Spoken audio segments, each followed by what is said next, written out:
Hello. Hello. Good evening. Welcome. How's it going, everybody? Welcome, one and all, to another fine edition of my stream. Today being day 361.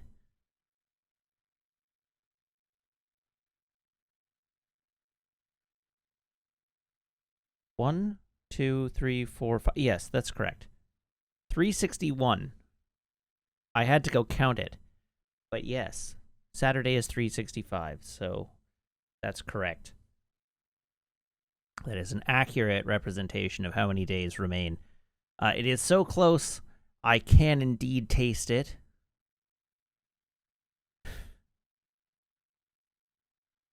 We'll see if I actually take a break. I need to. I was thinking that to myself. I have to take a day off.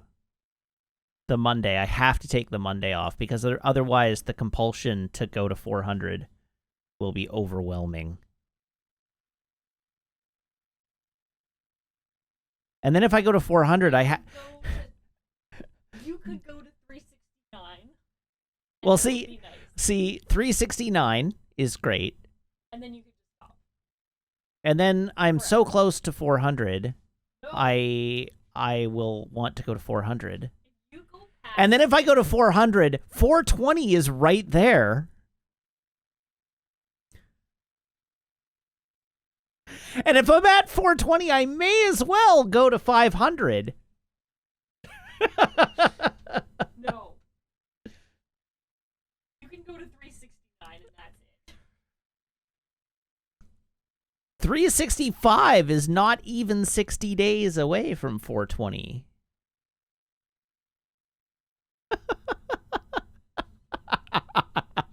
Dicey has said in chat, yeah, do it, Meg. We'll vouch for self-defense. It's fair. No jury in the world would convict under those circumstances.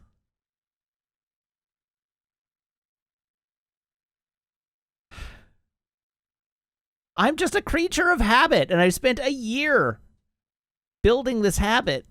You know. I know. You know me. I know you. But you could play games with a friend. You could play Destiny. Think of all the things. Think of all the Destiny I could play, yeah. Think of all your Destiny space. You basically got it right. Moon Wizard Space Chores is fairly accurate to the content of Destiny. Samwick says, yes, that's why you look at the bad habit and you break it, and then you come back to do it. You come back to it and do it better next time. Oh, fair enough. Fair enough. Alrighty, so how are you this evening? How are you this evening? Chathew. Chathew Wiggity, how are you this evening? You having a good one? Did you have a nice Tuesday? It's Tuesday, Lemon. That's the Tuesday meme. What a week, huh? Lemon, it's Tuesday. So that's the Tuesday meme. Except that I'm gonna find out that in fact the Horus 5 got that nickname wrong. Cause it's Chathew Wiggity. No, it's Chathew Wiggity. And actually it's more like Chathew Chat Wiggity, if we want to get really into the weeds.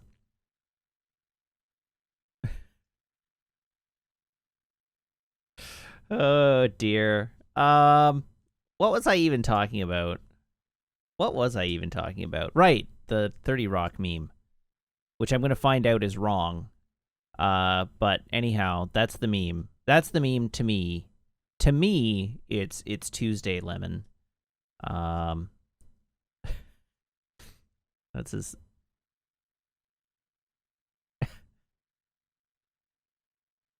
Good grief.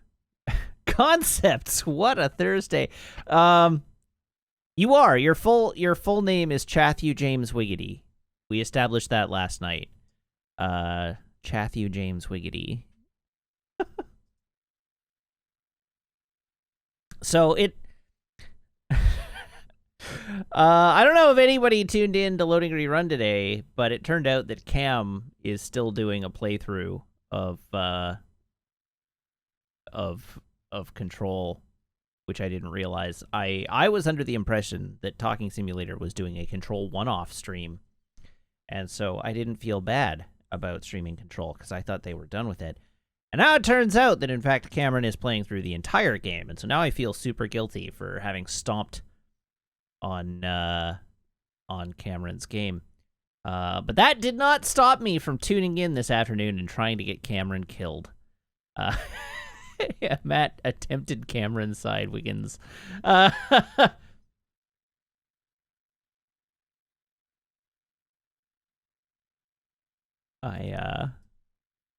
Apparently it is a different stream. I didn't have a chance to watch much of it today, but I did manage to watch just enough to get myself into trouble. There's the clip. If you followed through, my additions are in chat. But Cameron showed me up something fierce, so I had to beat a hasty retreat.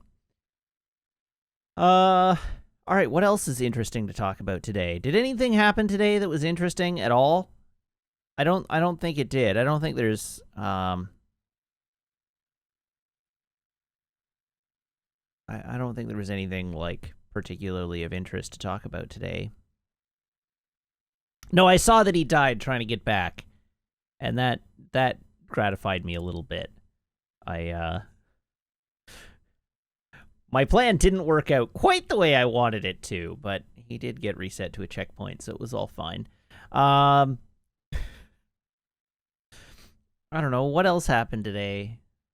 I'm like scraping the bottom of the barrel for stuff to talk about here. Maybe I don't. Maybe we just dive into the video game and go from there. All right. So, since I haven't got anything to talk about, we may as well just get started. Here is my phone.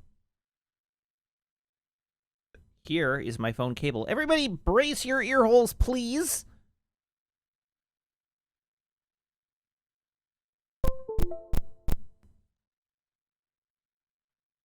Oh, the internet is talking about Pierce Morgan today. All right, well, yeah. We can skip that. Nothing good will come of that. Today, I learned, was the 17th anniversary of the release of Metal Gear Solid: The Twin Snakes. 17 years ago that game came out. Which just means I'm just incredibly old. I am just so old. I am rapidly turning to ash before your eyes.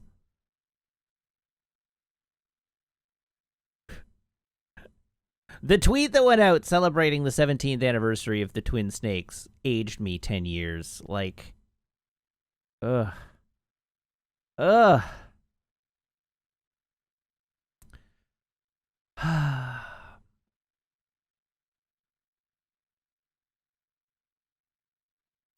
Matt Crypt Keeper Wiggins. Very good. Remember the rule. It's time for me to lecture you once again, Chatthew.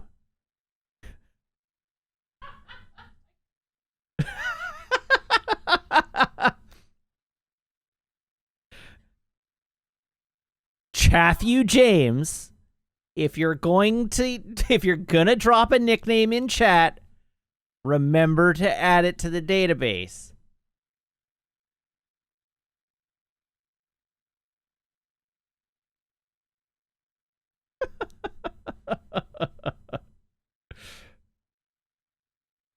It's because you said Chathy like how your mom says. I know. Chathy. I've been trained by the best. Were you Absolutely, I've been riling trained by up the best. Abby? What was that? When you're getting Abby in trouble. Yeah. I don't think Abby has a middle name. Abby. Yeah, Abby. Abigail Wiggins. Stop chasing your tail. Oh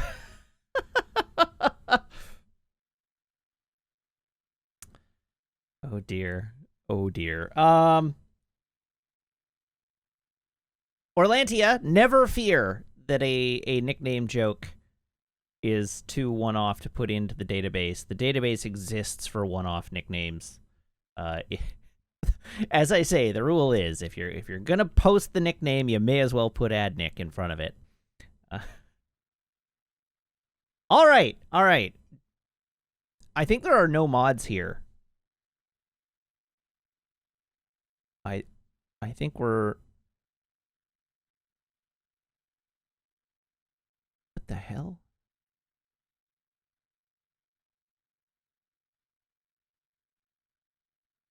Sam Wonk said vinegar. All right, Sam Wonk has voted for all of chat that the beverage today is vinegar.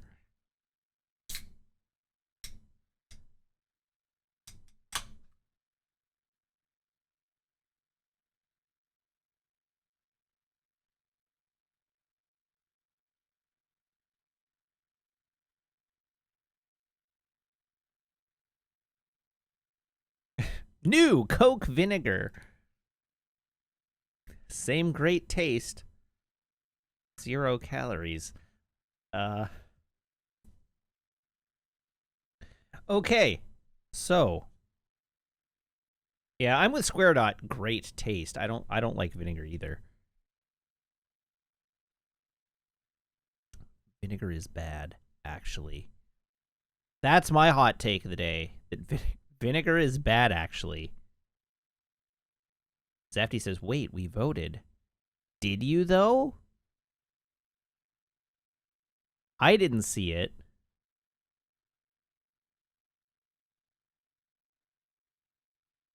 Vinegar is an integral part of waffles. If I can't taste it, it doesn't count. All right. New mission, the Foundation.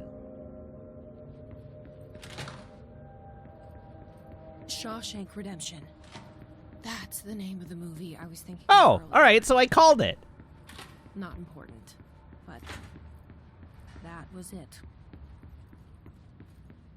It was not exactly difficult to call, but I did call it.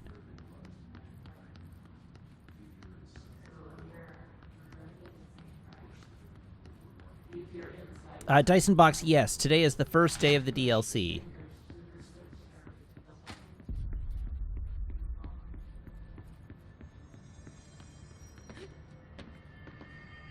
Getting back on our feet. I should really talk to Was there something that prompted that dialogue? I think it's just because now the game is over. She spent much of the game talking about references to Shawshank. Lock that. Unlock that.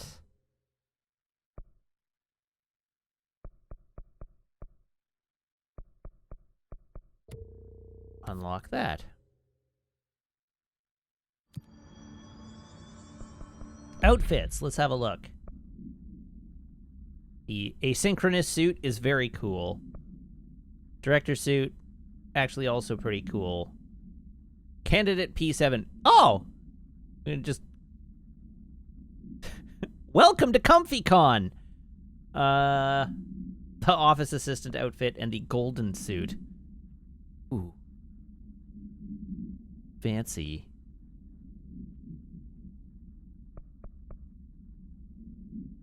All right, well, we're stuck with the canonically appropriate suit, so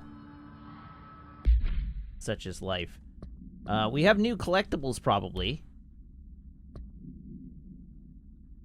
Oh, okay, we've got a photo of Jesse. Slide projector.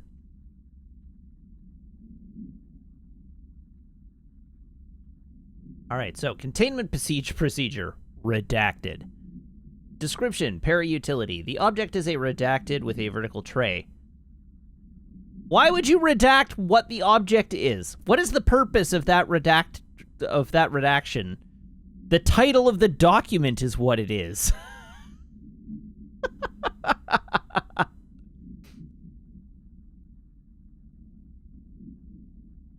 The object creates redacted. See Dr. Darling presentation 26.1 for more details.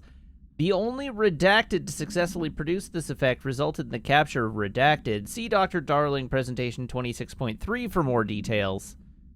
Object has not been successfully bound. The para-utility of this object does not require binding.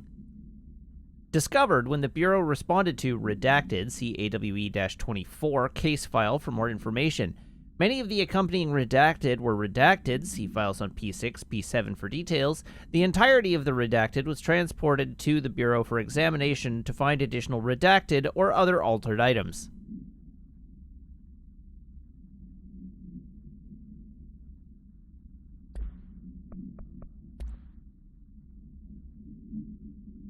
Oh, we have a new trench presentation.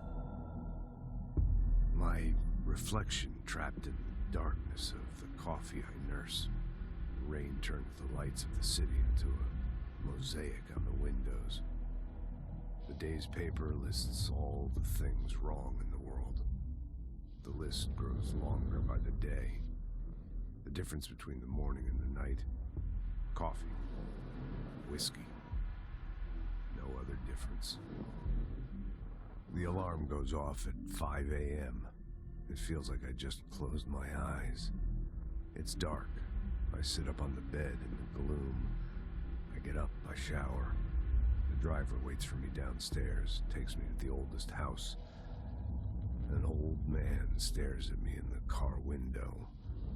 It's raining. It's dark. Late at night, he brings me back here.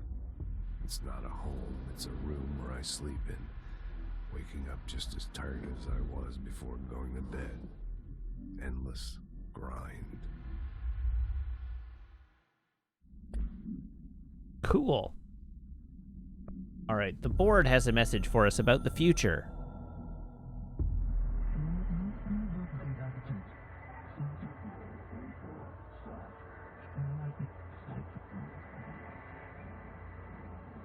We tolerate you very much.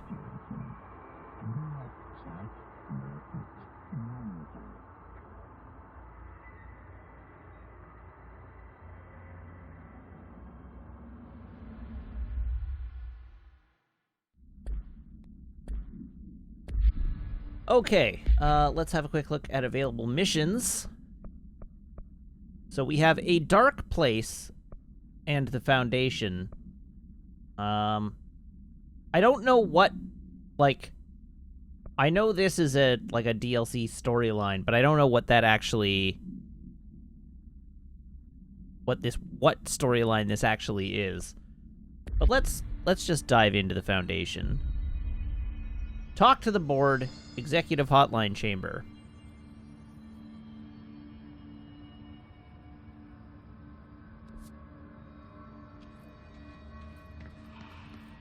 We gotta be methodical. Clean out every last hiss with one thorough sweep, room by room.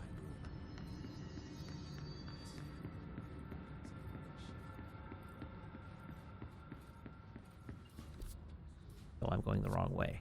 Oops.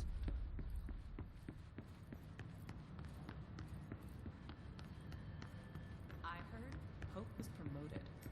Head of research. What? The director's just handing out promotions? I guess you better get it.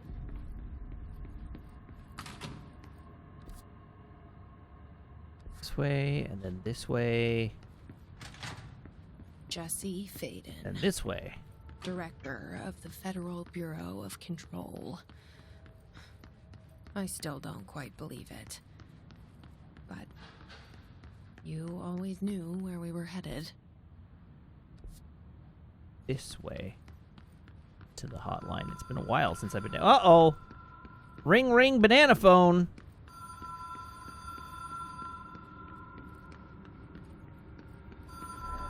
Even if it was a dream, I feel Darling reached out to me through the hotline.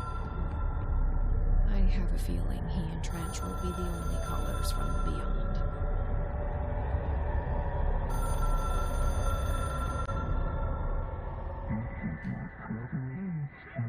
Uh-oh.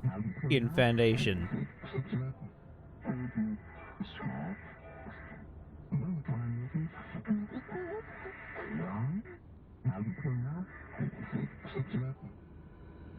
Problem in the Foundation. That was Auti's vacation spot. We need to check this out. Okay.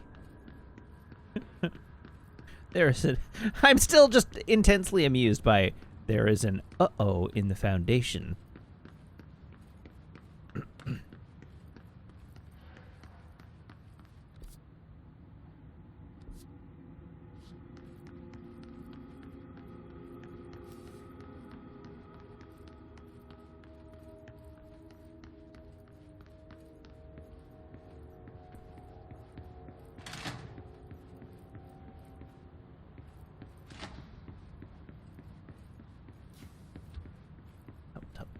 Tup.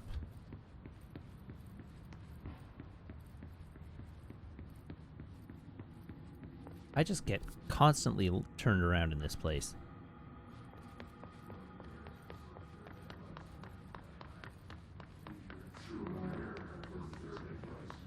That's twice now I took the long way around. Up. Fast travel. All right, where are we headed? We're headed to maintenance. Maintenance restricted area.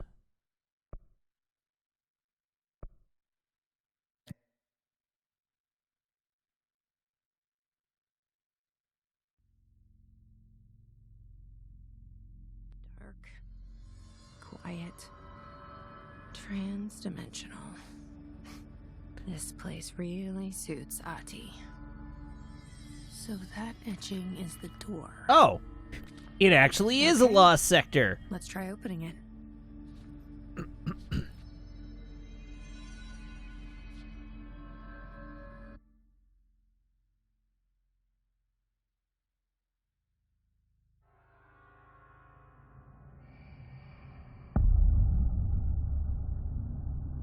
No time for sightseeing.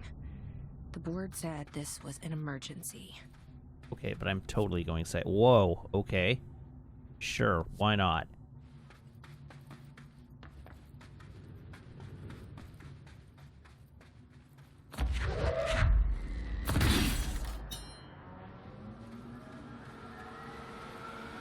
Looks like no one's been down here in a while.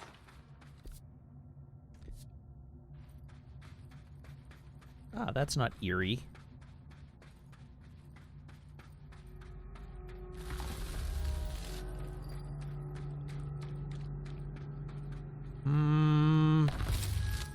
Don't like that very much. Crystals are kind of pretty. Emily would be having a field day down here. Aha! My life's been a strange one. Certainly stranger than I like. But this place, it's something else. The floors crawl, the walls slither. It's a shifting pit. On the street, it's just another drab building standing there for anyone to see. But no one does. How did we miss it? Northmore. Acting director Northmore now is on a train from Washington. He'll expect answers, which is why I'm making these tapes. They're evidence that I'm at least trying to understand. Father searched his entire life for something like this, and we find it 1 week after he's buried. He always hated irony. Of course, Father, the great director, Ash, would have been the first man in. And look at me, his bookworm son, the supposed head of research who can't stop his legs from shaking long enough to step over the threshold. That's an old tape. If we're talking 3 directors back.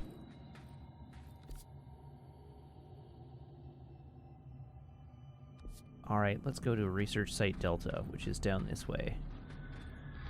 The Foundation. No, 3. Bottom of the oldest house. Because we've got We've got Jesse, then we have Trench, then we have Northmore, then we have Ash.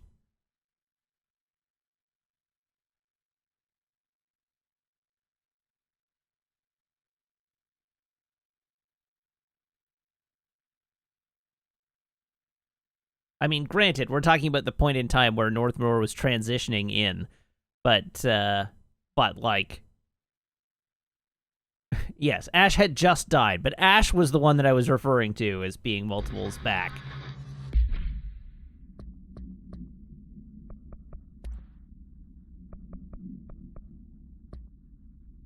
My life's Nope, been a not that one. Stop the hiss. Oh, this is a hotline video, that's why.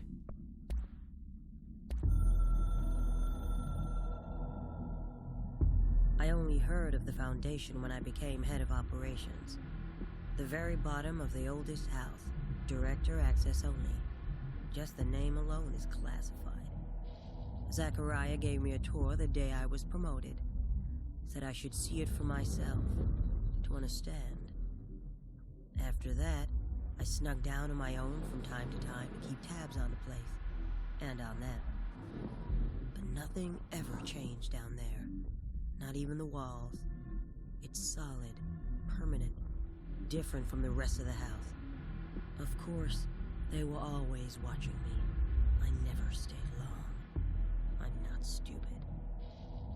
I have to stop the hiss from finding this place. I'm the only one who can. All right, then. Marshall? How was she on the hotline?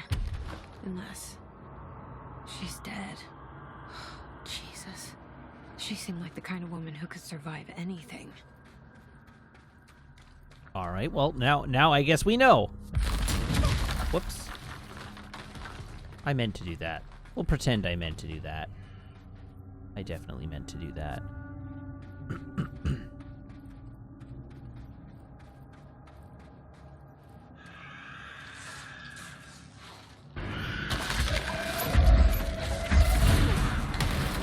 Found their way down here too, huh?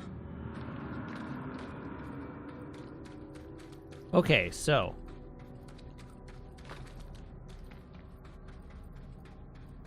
We have Hiss. Delightful. Alright, this is just a giant lit up pit that I presumably can't make it across. Oh yeah, that's way up. So I definitely cannot make it up there yet. Let's proceed on to Research Site Delta. See what's down here.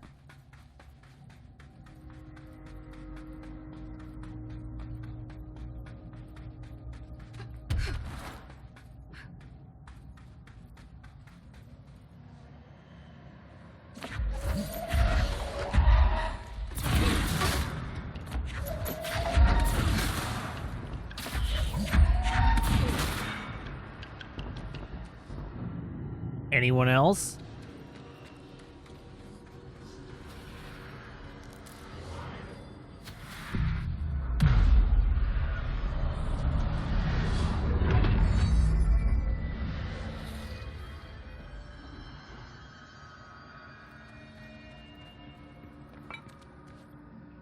All right, let's have a quick look at our weapon mod inventory.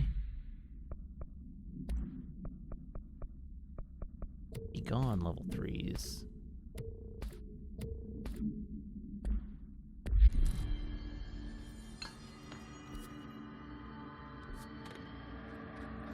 Okay, and from here we have a few directions we can explore. That's a giant pit. There's a bridge up there. There's a cave system over there.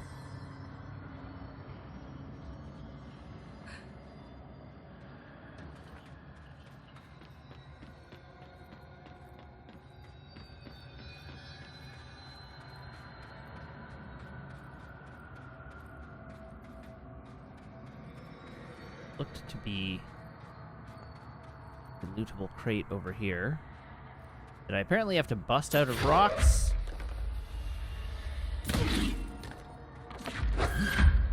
Huh. Let me loot you. Cave paintings. On art and time.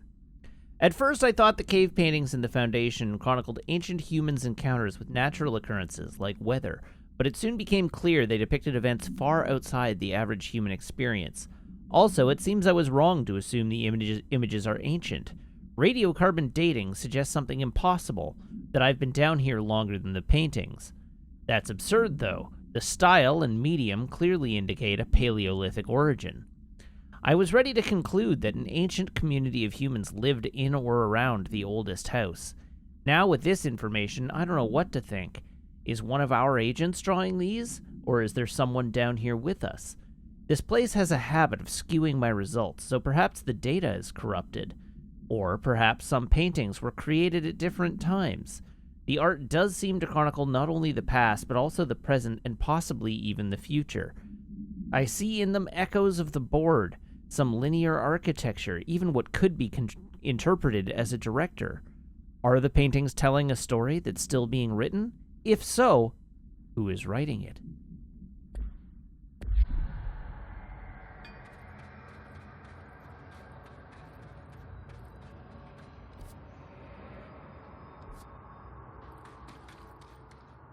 I haven't noticed any cave paintings yet, but I will trust the document that cave paintings exist.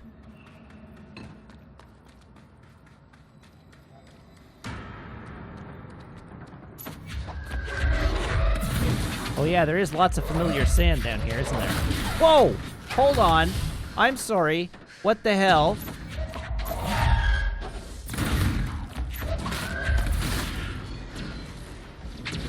Not cool!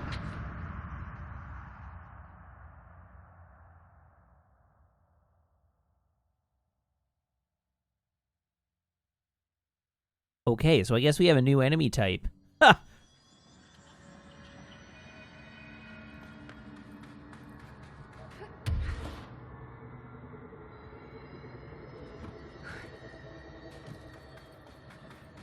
They are indeed very zoomy.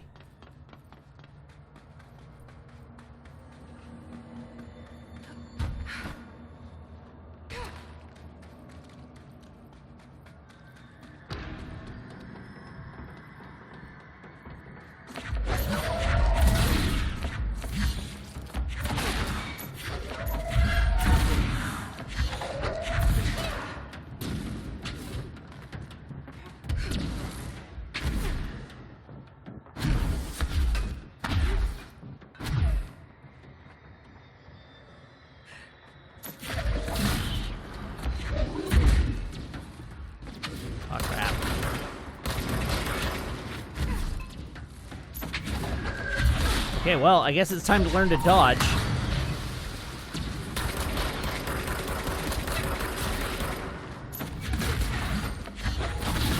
We're using pickaxes now.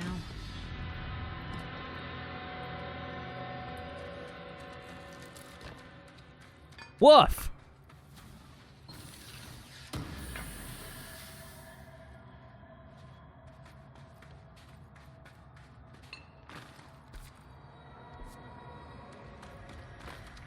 Ooh, another high-grade upgrade.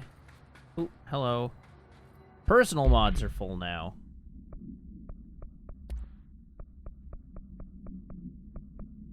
Gone low-level mods.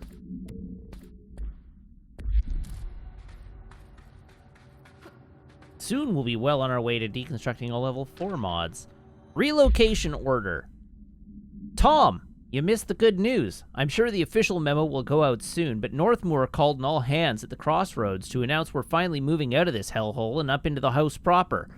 Bureau Brass apparently solved the moving walls problem, or at least figured out a way to pinpoint where and when they happen. All I know is going up means goodbye darkness, goodbye weird lunches with that ex-Nazi scientist, and goodbye pissing into the pit.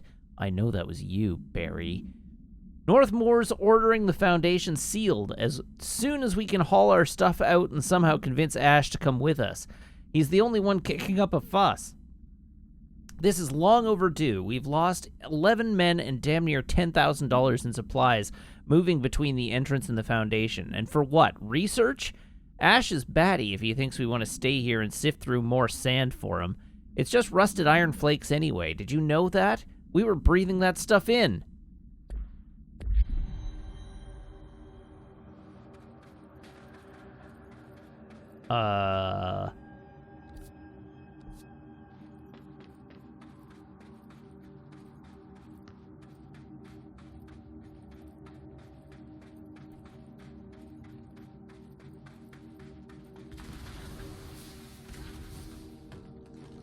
Beware of dangerous toxic geysers.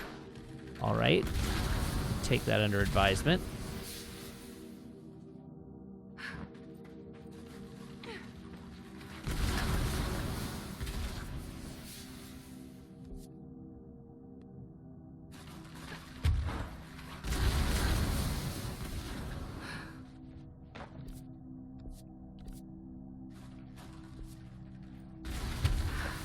Ooh.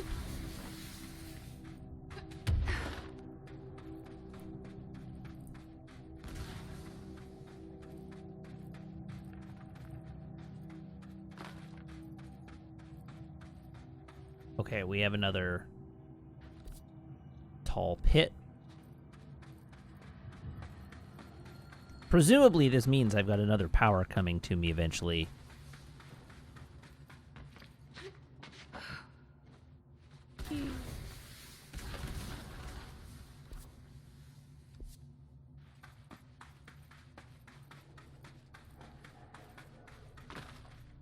Ooh, more documents. Mr. Wilder, I have some bad news. You remember that Robert Ricardo fellow we brought in as a special consultant to map the lower caves? Well, today he found a chamber with weird eyes covering every inch of the walls and a strange black pillar in the center. Kind of looks like the one at the crossroads, but smaller. We had a bureau member shadowing him, but whatever happened in there did a number on our guest. The docs are taking a look, but it's pretty clear Mr. Adventure's exploring days are over. I know we were careful to limit this guy's exposure to the non-ordinary. Drugging him and carrying him through the upper floor was a real hoot, by the way. But we really need to reevaluate our policies on external contractors. Honestly, we'd be better off forming a special division trained in repelling and orienteering than subjecting more outsiders to the stuff we deal with. They almost always end up dead or loony, sighed Marcus.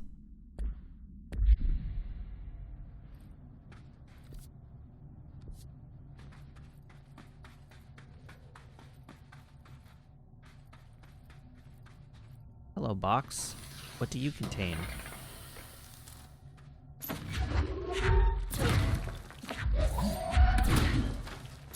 Can I break this rock? No.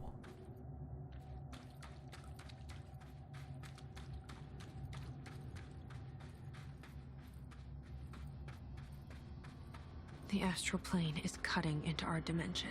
Huh. What if this happens in the upper floors? It'll destroy the bureau.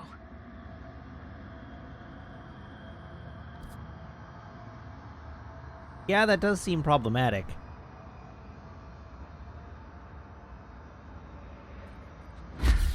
Oh my god.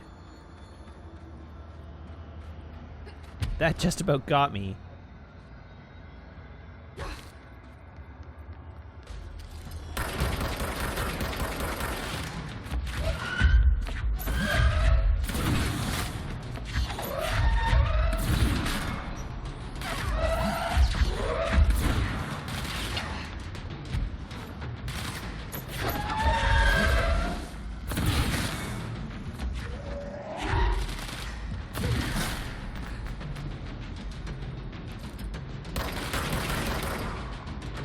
Uh-oh, that's still alive.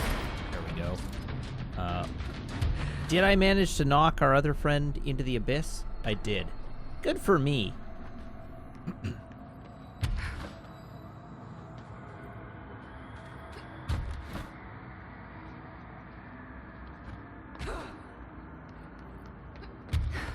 I wish I'd brought Emily with me. I could really use my head of research right about now. How would you have gotten her through this?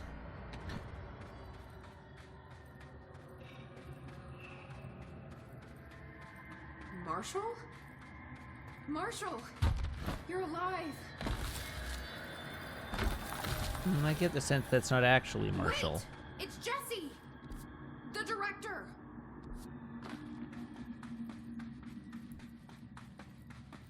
Telekinetic yeet. I'm not sure Emily would survive that. Whoa. This place is huge. Marshall? Can you hear me? She was on the hotline, so that person couldn't have been Marshall, right? One problem at a time. Let's see what's going on with that pillar first. Okay, so you got the control point. That's handy. What's in this office?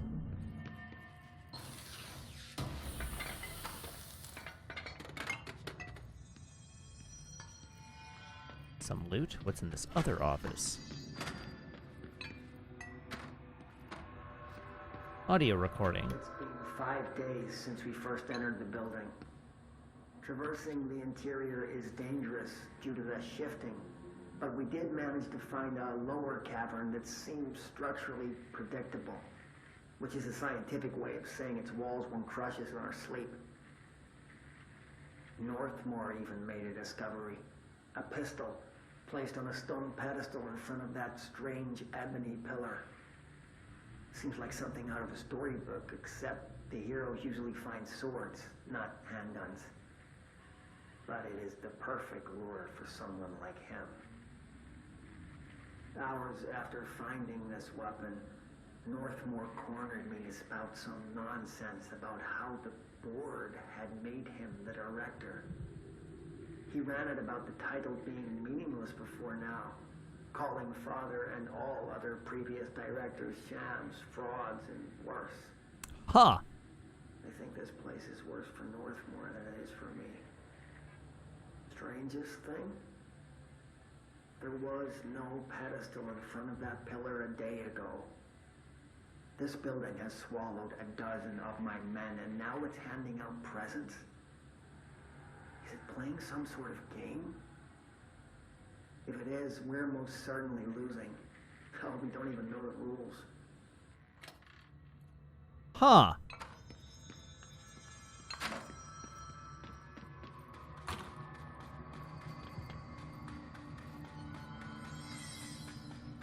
Oh, hey, that's a familiar shape.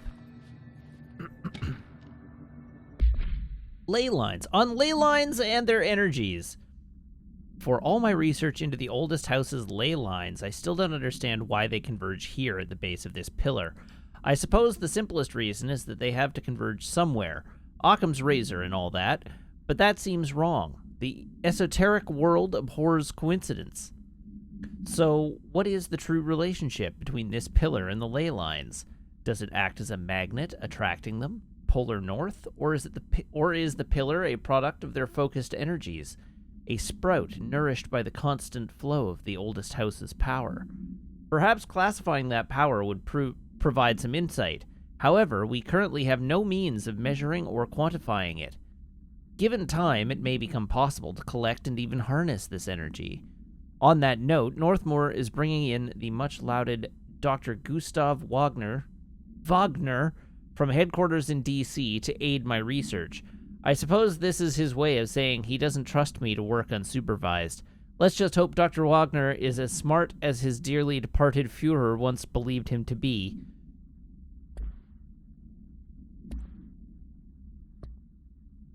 Hiss Sharpened.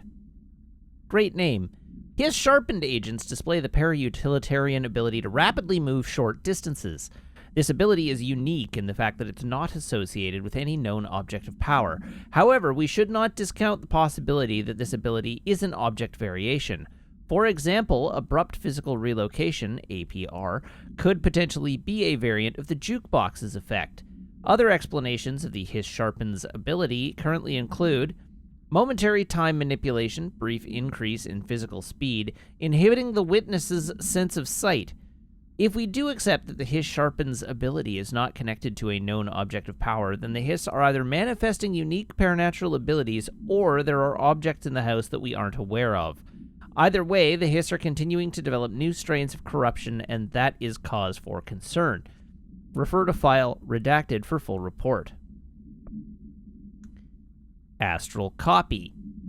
With the astral plane now physically accessible, a torrent of new information has been collected on the entities known as astral copies. The copies' bodies are composed of a dense stone-like material that is both resilient under controlled circumstances and brittle when struck with a significant force. See Report 8-11-1633 for full composition analysis. Whether the astral copies possess individual consciousness or are directed by a higher intelligence, such as the board, remains unknown. However, their shared aggression seems to indicate a unified goal. Director Faden's encounters with these entities when binding objects of power in the astral plane indicate they serve as live targets for potential para-utilitarians to practice on. Some have been equipped with Bureau weaponry, though it seems unlikely they were armed by our personnel. It is important to note that they appear immune to Hiss corruption. Refer to file redacted for full report.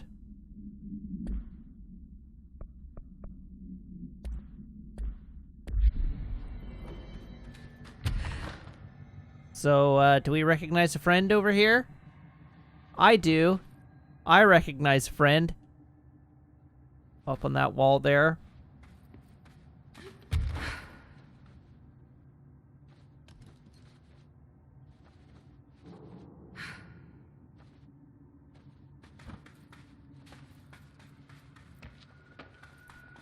Interesting over here, not really. Run around behind the pillar. Just to be sure. Not really anything here. Give a quick look behind the offices. Haha. Oh, but I can't get at it because it's in a rock.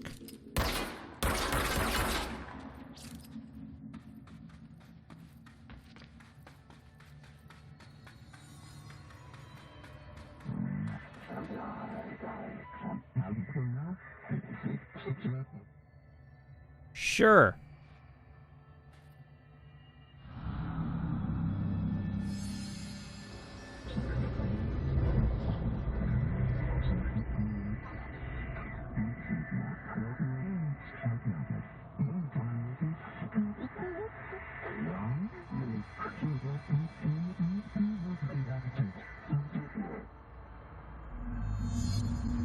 Explore the astral plane challenge.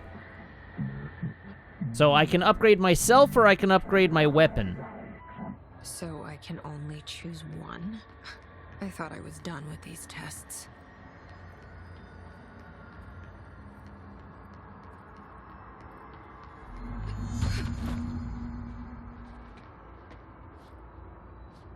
I can choose self or I can choose gun.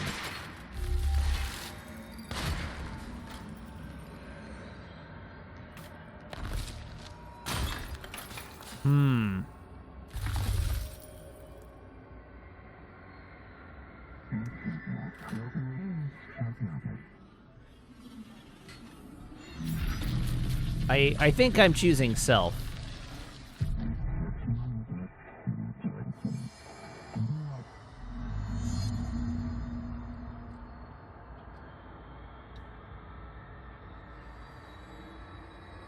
It seems conceivable that when all is said and done here,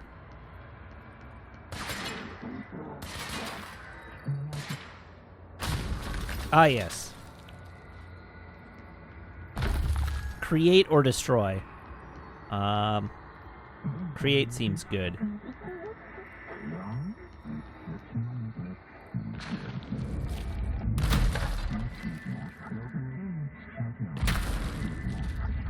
Oh, R1.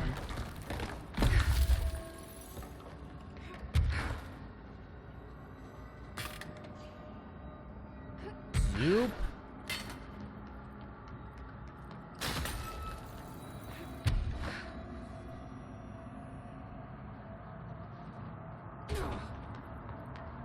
Well, that seems like a handy power to have.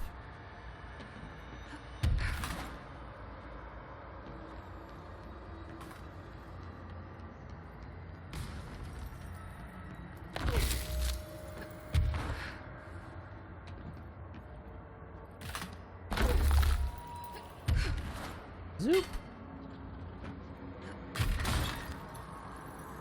Right, going up.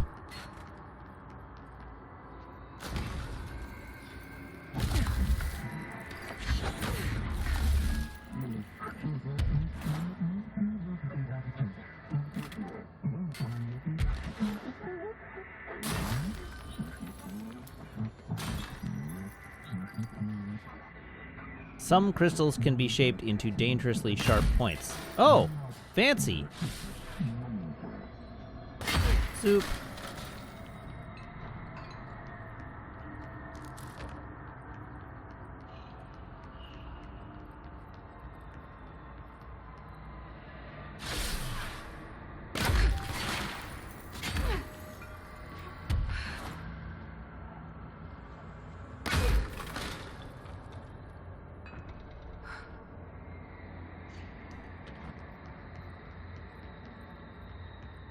Carsmith, that was my thinking as well. I figured upgrading gun didn't seem like a particularly worthwhile thing to do since my telekinetic combat options are uniformly better and more fun.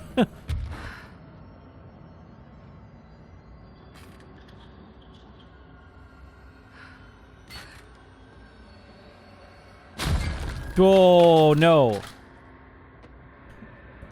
I knew that was going to be a test, and I fell for it anyhow.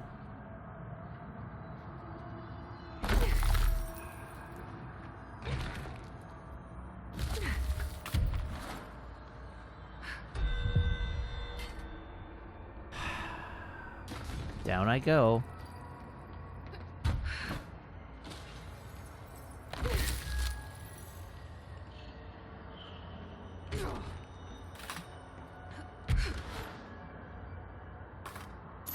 Yoink. Yoink correctly, please. There we go. Hooray.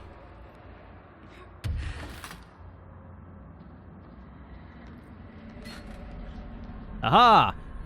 I made it. Well, presumably, the ability to create pathways like that will help me. Okay, let's review. This broken pillar is called the nail. The nail. It was broken by something, and now the astral plane is bleeding into the foundation, which will destroy the oldest house, the bureau, and everyone inside. I need to find 4 locks, or keys, or whatever, to stop that from happening. But I'm the director. I've handled worse. This should be simple-ish. You with me?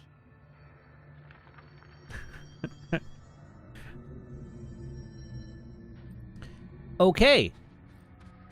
Let's figure out how to proceed from here. We want to go this way. Ooh, what's this? More documents! The pillar found in the crossroads is best described as an onyx spike that protrudes from the cave floor like an imposing stalagmite. Despite its aggressive silhouette, the structure has an undeniable allure. Freud would certainly have something to say about the pillar's overly erect nature, but I'm more drawn to Whitmore's essay on dynamic layers, structures within structures, the fractal mirror in every being. Given its significant location, I believe the pillar is either the very heart of the oldest house, or an intrusion within that heart. Or perhaps it's like the husk of a seed from which the oldest house sprouted. Trottier wrote that the great architecture isn't built, it grows. But then why does the pillar look so different from the rest of this place's concrete walls and rocky caverns? It's easier to see it as an anomaly, a buried artifact, a foreign body, a demonic phallus. I wonder if this pillar is any more welcome here than we are.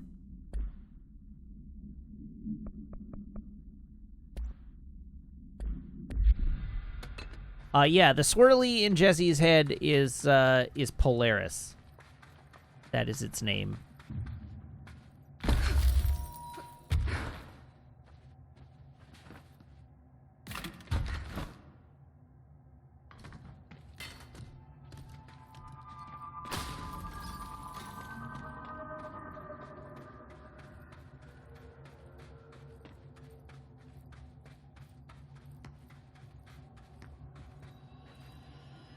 Aha!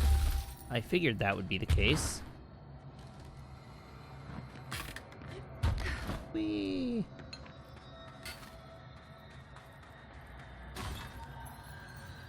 Don't mind me.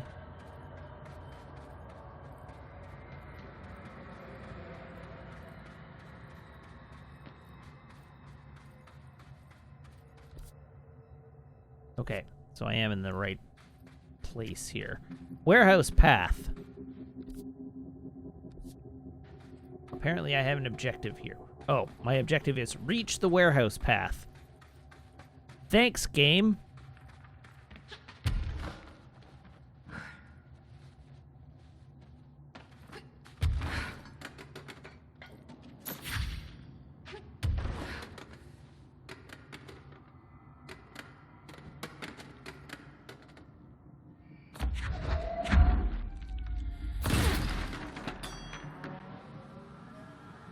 Sure.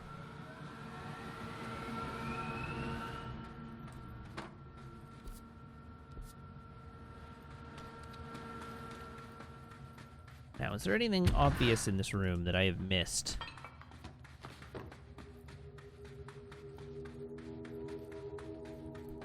Give a quick little poke around just to be sure.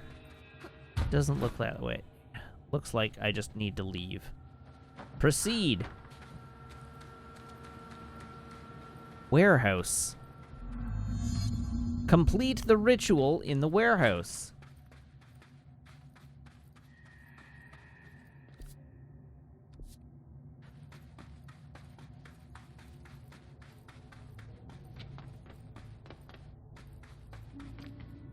Ooh, a new control point. Hooray.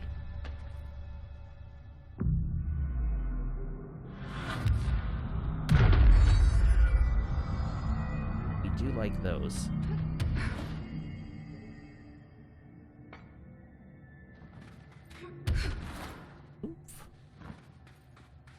All right, office the first.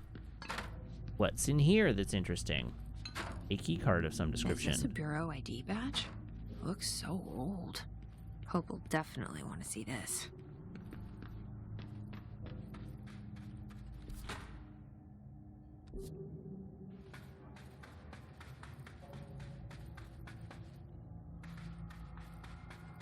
Hmm.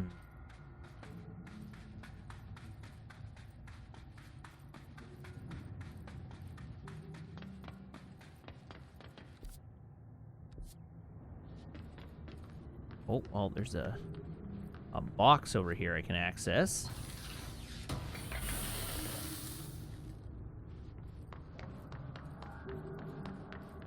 Oh, and we've got a 28 days now spent inside what we're calling the oldest house. Northmore insists on the name.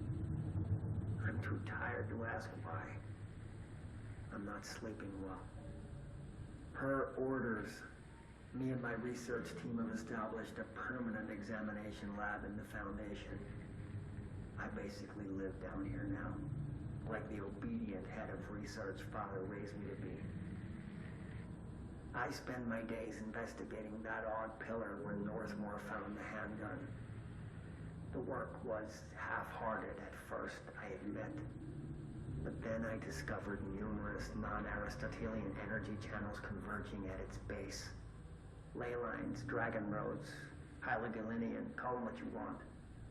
But this pillar is the crossroads. I started building something.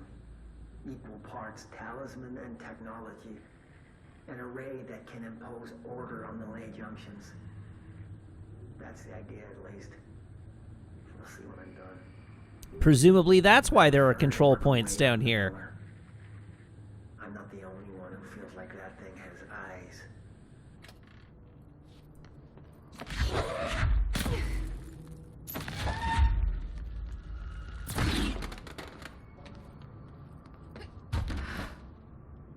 Huh.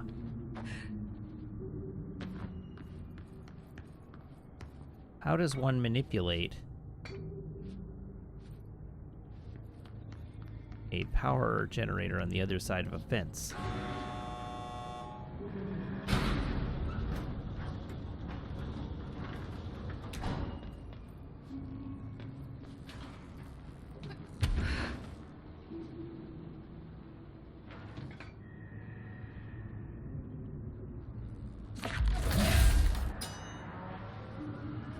Like that, I guess.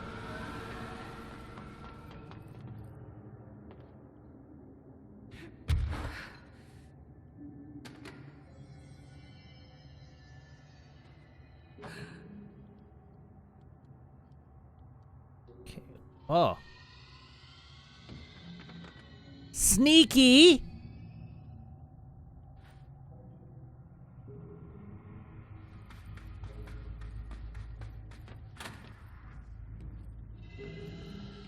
We have some ambush ghosts floating around in the sky. History of the oldest house. The oldest house has revealed much to me during my months in the Foundation, but many questions remain. Primarily, the tree etchings bewilder me. What is their significance? If the house has changed shape over its lifetime, as I've theorized, then was a tree its first form? I sent a team to the Schwartzman building in search of pre-settlement accounts of Manhattan Island. From those, I discovered a single relevant line. And there I found a tree not known to me. The devil twisted within its bark. That line, taken with the fact that certain American cultures believed some trees would offer wisdom and guidance, is indeed interesting. However, it's hardly firm evidence, and though I am now bound to the oldest house, I remain a man of science. Of course, there are numerous ancient beliefs regarding trees. Yggdrasil, the tree of knowledge, Yax Emix Che, I don't know that one. Some cultures offer blood sacrifices to trees, while others claimed trees endowed chosen individuals with inhuman powers.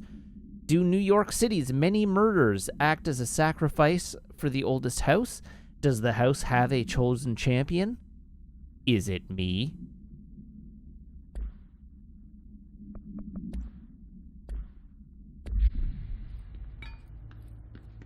Box.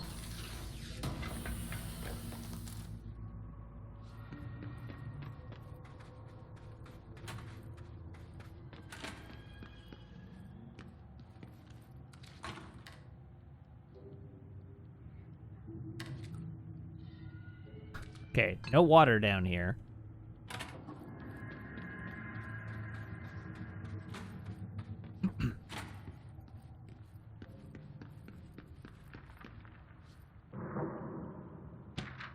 Pyramidic geometry. I've been going through my library researching pyramids and triangles. If that shape does relate to the board, as Northmoor says, then perhaps our predecessors in the occult can offer some insight through their geometric knowledge. In esotericism, the triangle is closely associated with the Holy Trinity and other three-part concepts: past, present, future, mind, body, spirit. Interestingly, the term board also implies multiple parts. Upright triangles in Judeo-Christian imagery indicate ascent into the rational, divine realm. Inverted, it signifies a descent into the corporeal or human. Naturally, the ascent is masculine and the fall is feminine, Adam and Eve. That's just a bit of old-world patriarchy. It's 1964 now, and we're well past that silliness. Considering the above, what does the inverted triangle tell us about the board? They're clearly not corporeal or human. Perhaps they wish to be, or they once were. The likeliest answer is simply that theological imagery cannot help us define alien entities. But still, the pyramid seems significant. Shapes have power, and clearly so does the board.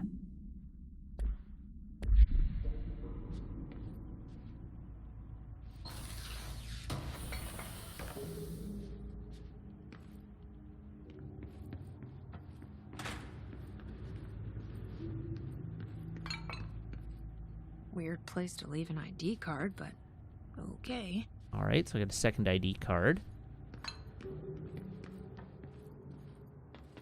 Hello, Keytar Cat. How are you? Welcome. I cannot access this door yet.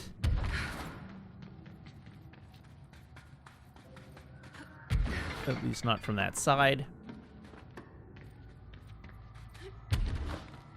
So it looks like the elevator is my next path. Let's ride the elevator.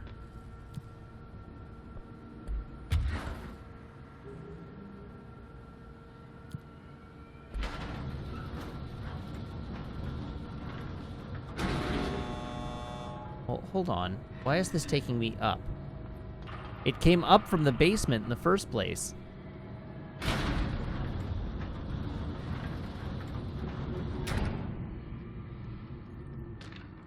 Power cores. After numerous attempts, I finally found a way to intercept and contain the ambient energy of the ley lines in a kind of non-Aristotelian battery I've dubbed the power core. I admit it was difficult capturing an energy I can barely measure, much less interact with. Luckily, it seems that the porous stone of the Foundation's caverns possesses such conductive qualities. Using stone flakes and copper wire, my power cores collect significant power.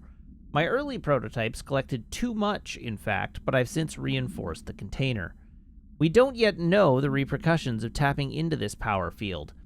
As a precaution, these devices should not be taken outside the house. Ideally, the Bureau should no longer need to rely on typical energy sources. It's my greatest feat of engineering yet. I've always had an interest in invention. I like the creativity that it allowed, set within the firm boundaries of logic and physics. Father never approved, calling it a mundane science. With that in mind, I dedicate this invention to Theodore Ashe Sr. May he scowl in peace. Oh, that's a heckin' lot of power cores. Good grief.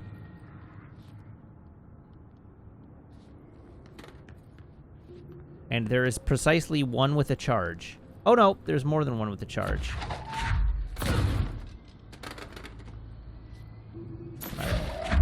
That one, please.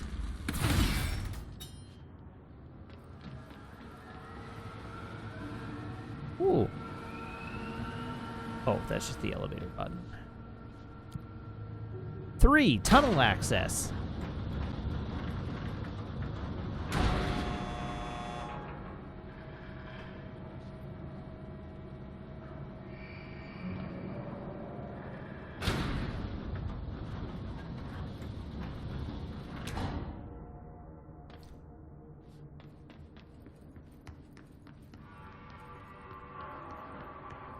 Document. Oh. Entry day plus 51.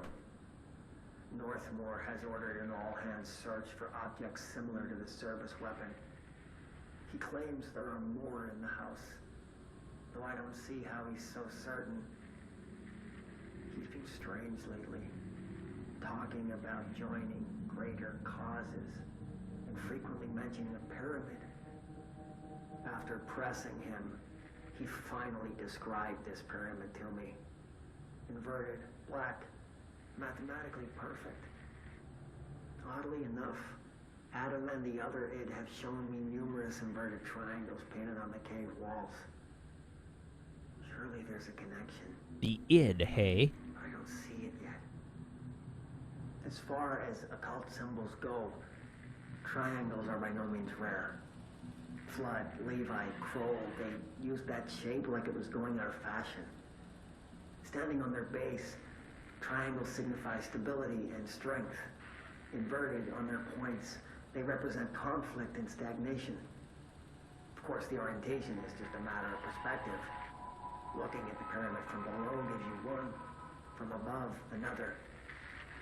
Northmore says he looks up at the inverted pyramid. I have to wonder, is anyone standing over it, looking down? Ah. Is there anything in this room that I can see or that I should want to gain access to? There is a box in there.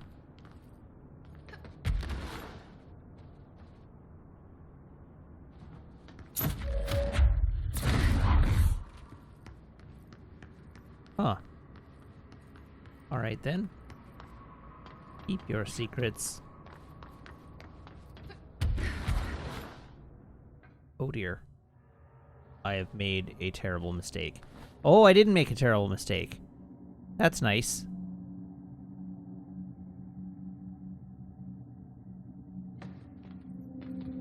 Huh. Well, in we go. Let's just follow the path that lays out before me.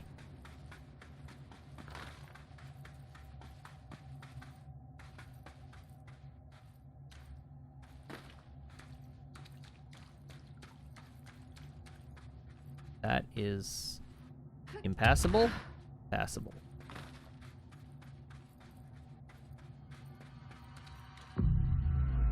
Oh, this is a fancy control point.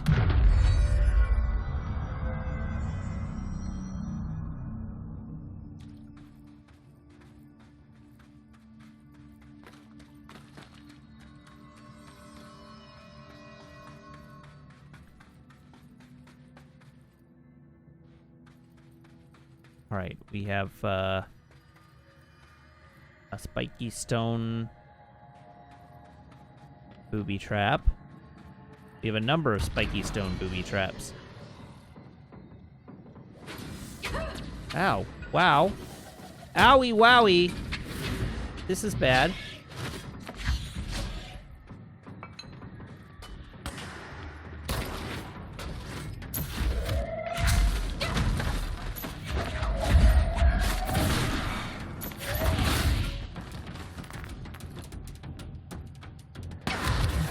Ow!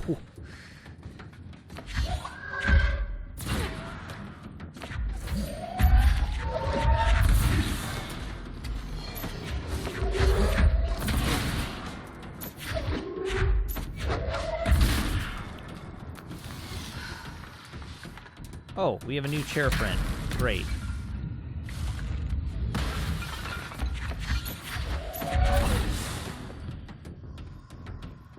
Oh dear. Well, I can't very well ground spike the guy in the floating chair.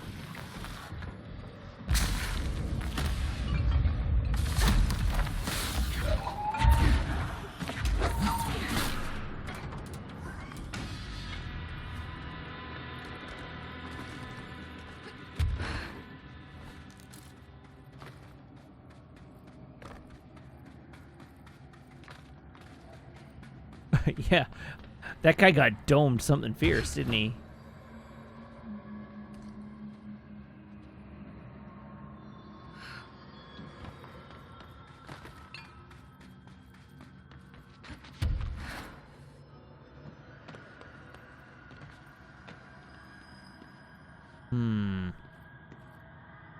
Oh, well, we got a jukebox token. And this does appear to be the way that I'm intended to go, so let's go this way. That damn gun.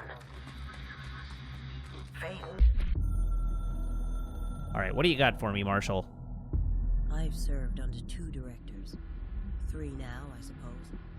Trench and I worked our way up together. We made it through the tough cases, the bad days, the casualties. He was the epitome of a good agent. Smart, decisive, selfless. And he picked up that damn gun. Becoming director is a formal process overseen by the board. Lots of ritual and mystery. After that, key staff provide detailed briefs on all classified matters, past and present.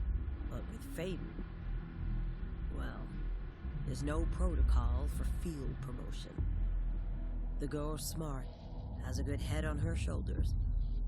I'm trusting her to handle the hiss upstairs, while I hold them off here.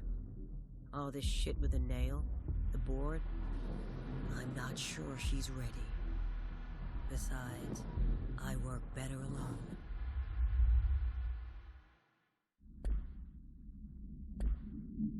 Okie doke. Not sure she's ready. I'm here, aren't I? I saved the Bureau once, and I'll do it again. Okay, we have a door there. Wait, did I just loop right back to where I was? Complete the ritual in the warehouse.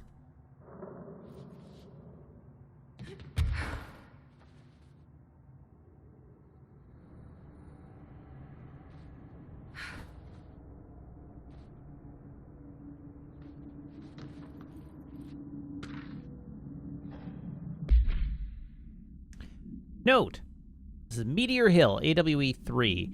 Note, per archival mandates 8.a, this document has been edited to meet current administrative standards.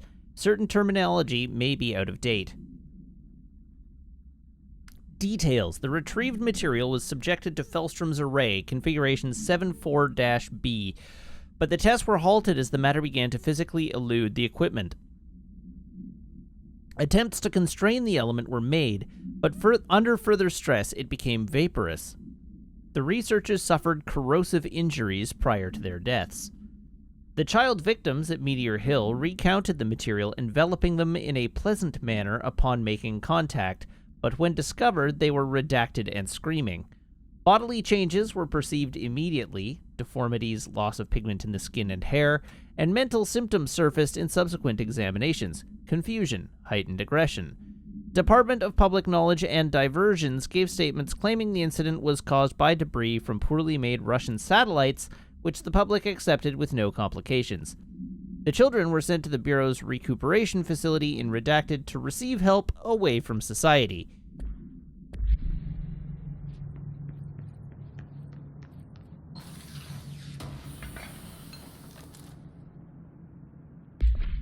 Ooh, that's a level 5 mod.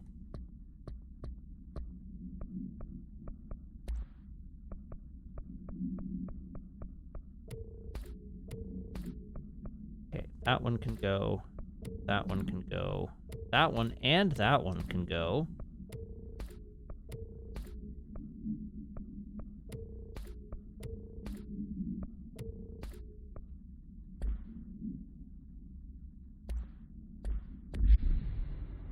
That's a charge or a weapon mod. So let's deal with my weapon mod inventory as well.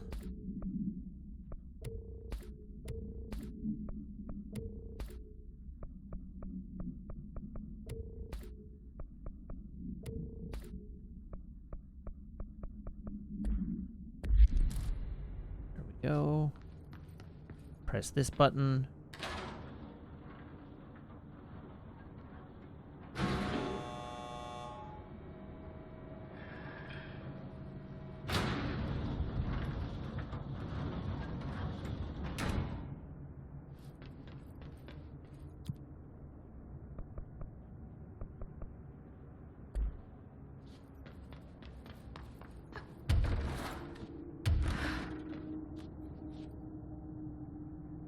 Complete the ritual in the warehouse.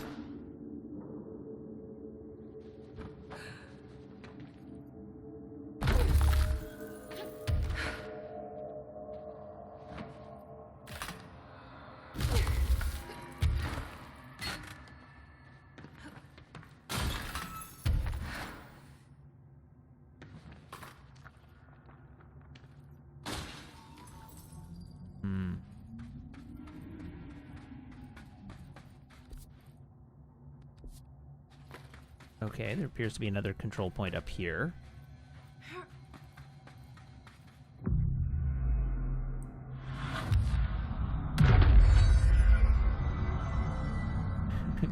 Kevin the Shark says, at this point, I wonder why you keep the mods for Pierce and Spin. Well, I might need them at some point in the future.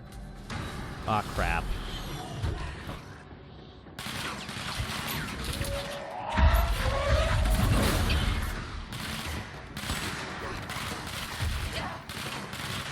Ow!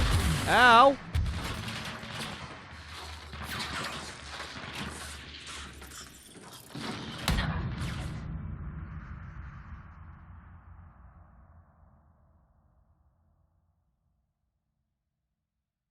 Well, I'm glad I got the control point first.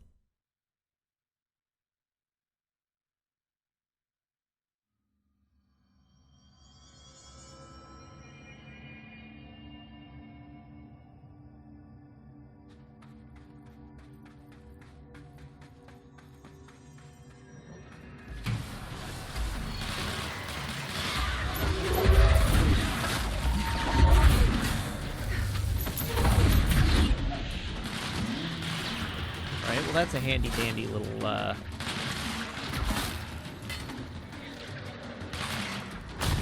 defense mechanism.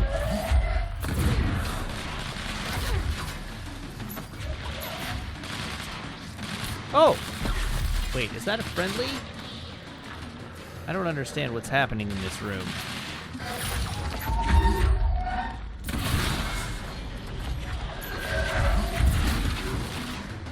Oh, God.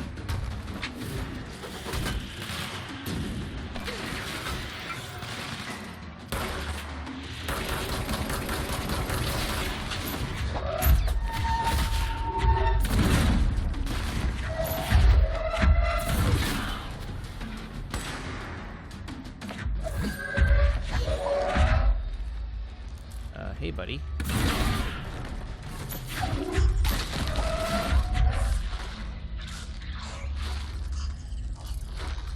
Oh, that's gonna explode.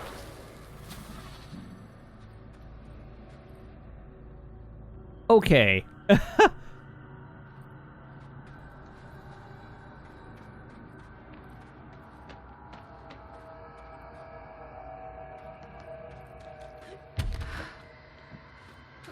What's up at the top of here? Nothing except an explodey friend, as we determined last time.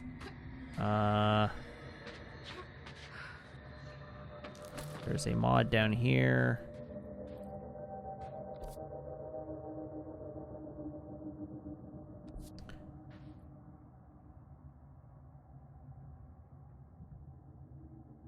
I don't like that I can see red hiss energy dissipating through that space. But what is through this doorway? Is this just going to be an angry doorway the moment I get near it?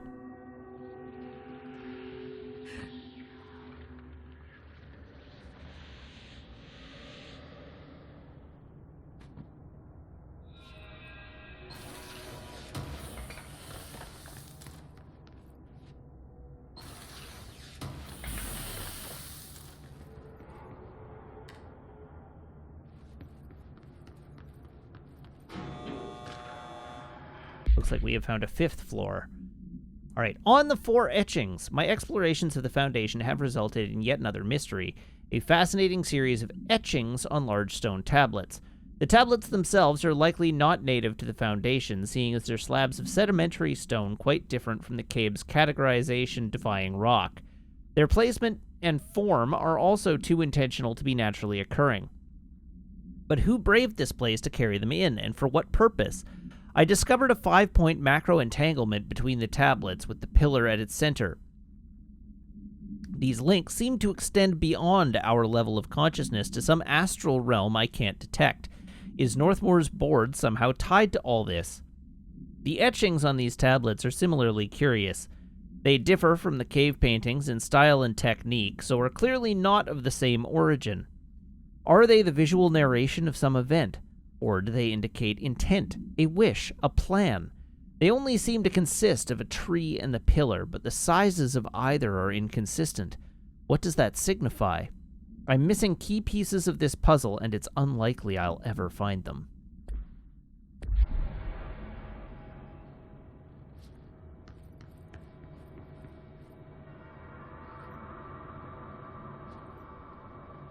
Is the elevator running? Doesn't sound like it, does it? I did call it.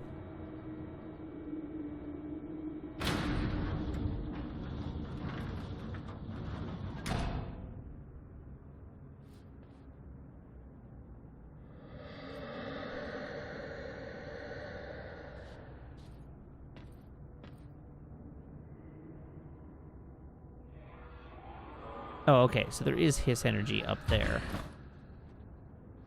It's just not interfering with me here.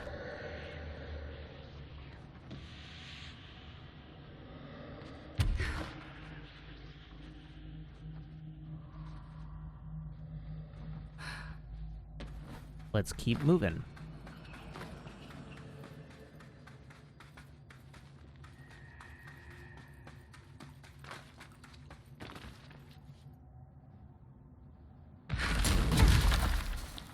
Zoop.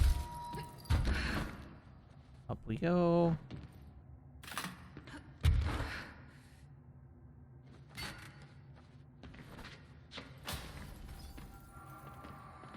Aha!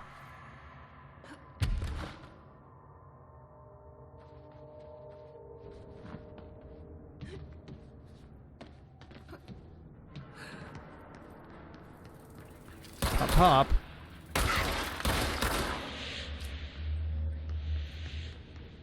There's one down.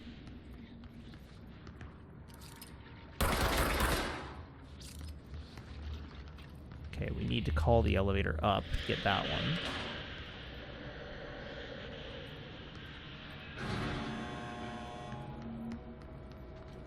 Seems unlikely that there would be only 2 hiss nodes in here. I expect that. Ah!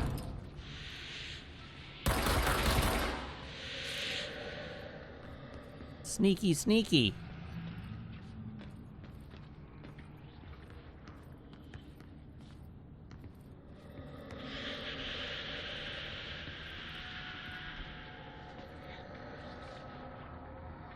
The approach to dealing with this one is still, however, a question mark.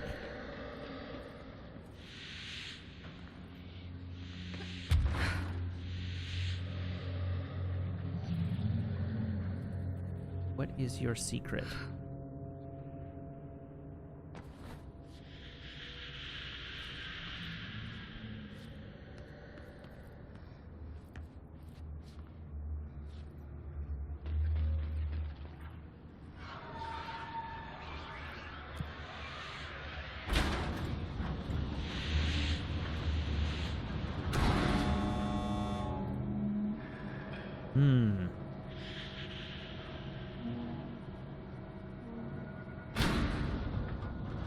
This seems unlikely. Damn.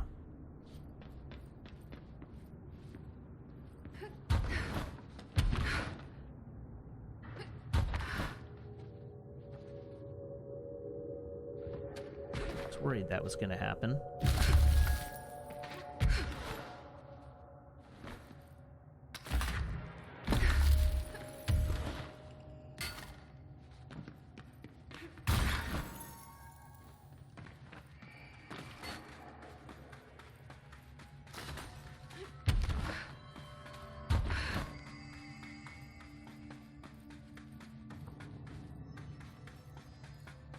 Please don't spawn enemies on me. Thank you.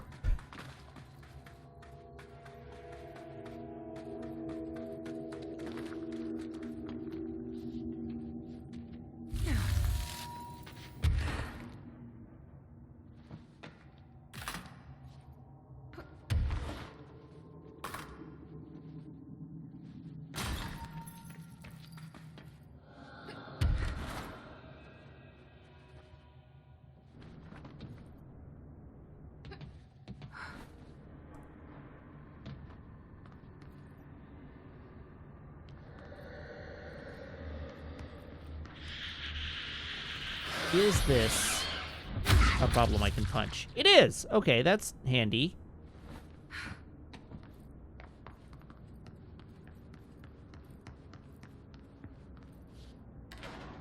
Should have tried punching it the first time.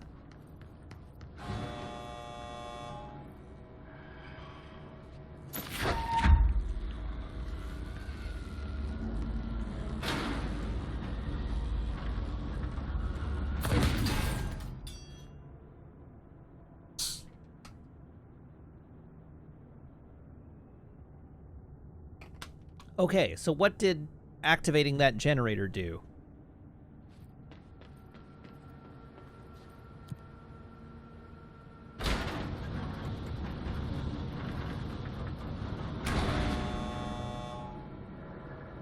Gave me access to a secret 6th floor.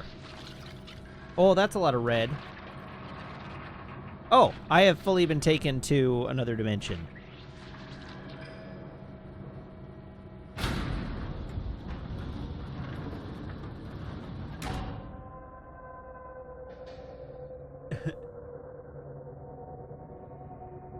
Chat says, uh-oh, Matt's on the vodka now.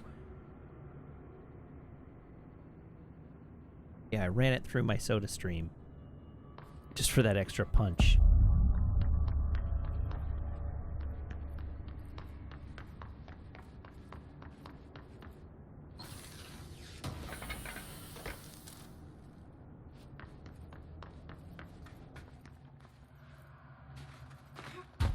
Alright, let's give a quick look around.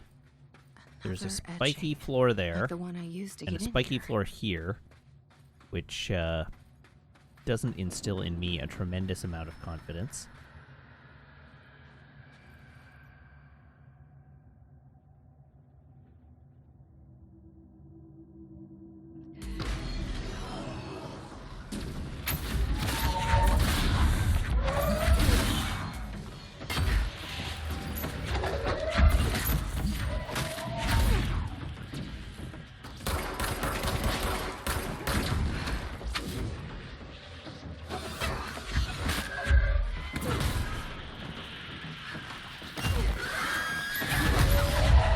Ow. Uncalled for, thanks. Oh, it's still around. It's not dead. Are you?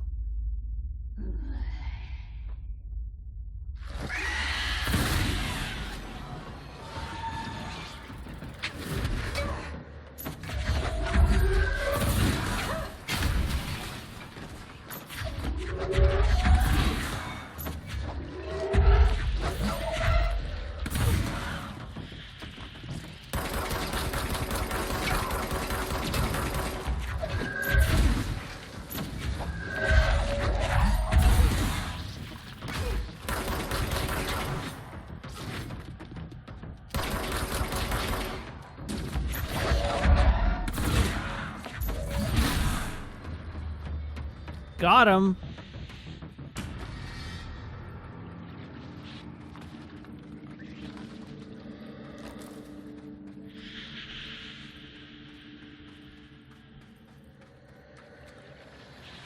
Okay, but there's still... The doors remain angry with me. Which sort of implies that I haven't done something.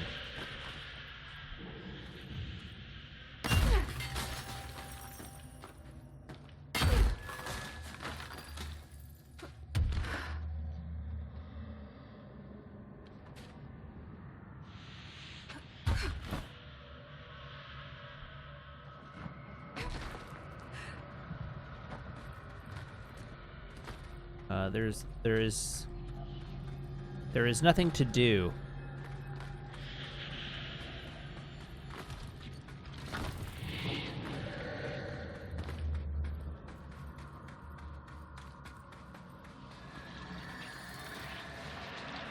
So, the question is this a bug? There's supposed to be a prompt on the monument. Okay.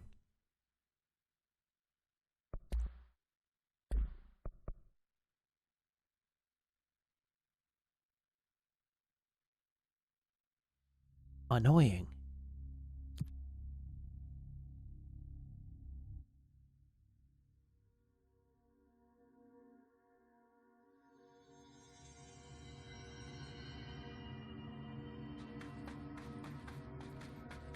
Oh no! Oh, thank goodness.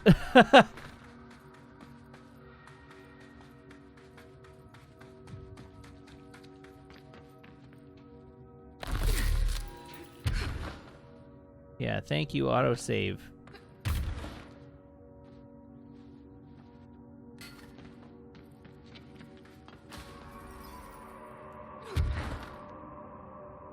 Even this puzzle's solved.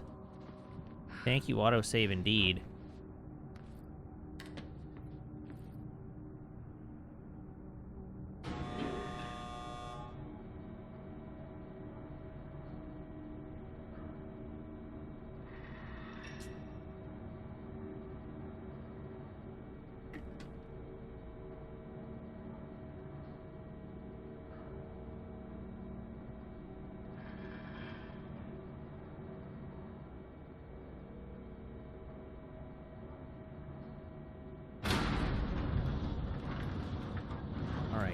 Up.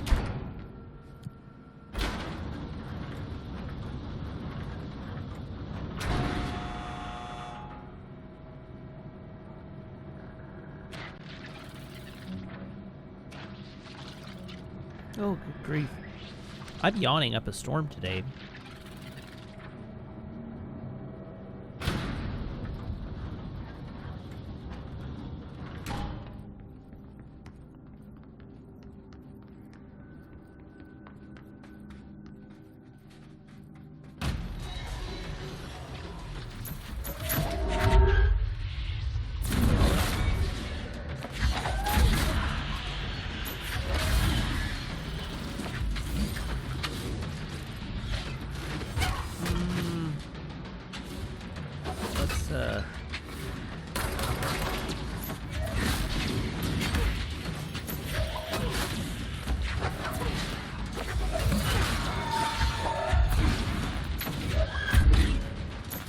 Ah!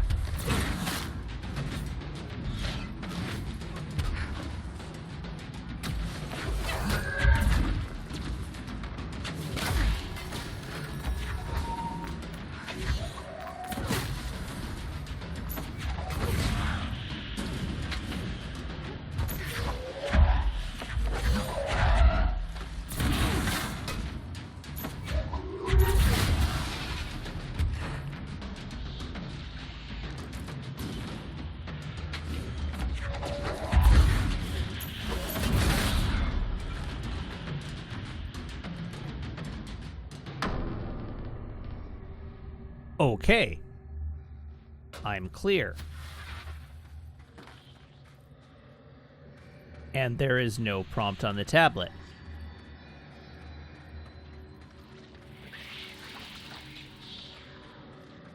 The weirdness where my camera does a zoom in stutter and my energy depletes rapidly is me screwing up with my telepathy and not using it properly. Trying to grab things without targets.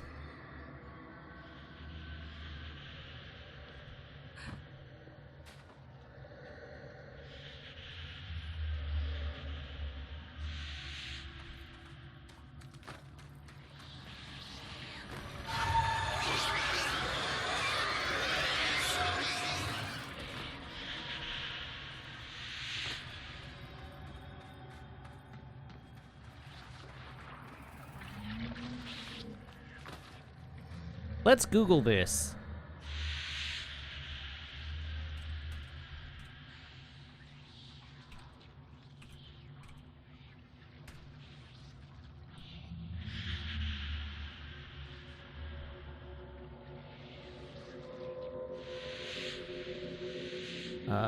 Possible bug halting progress in the Foundation.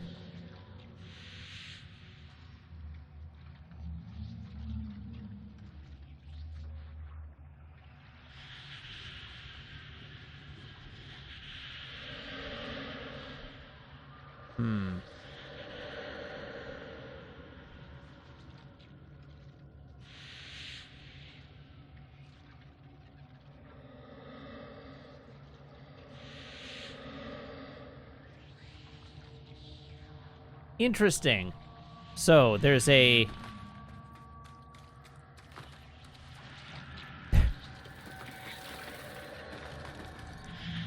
there's a suggested solution that's very silly, if it is the case.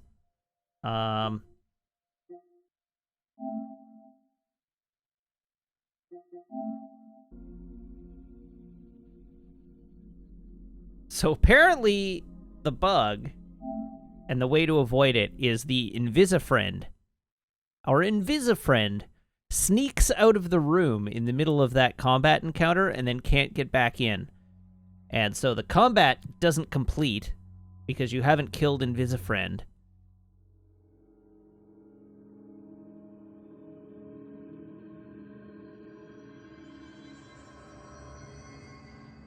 And so, anyhow, apparently... So, this is just what I'm reading online, but apparently the way to avoid that glitch is to focus fire Invisifriend before he can escape the room.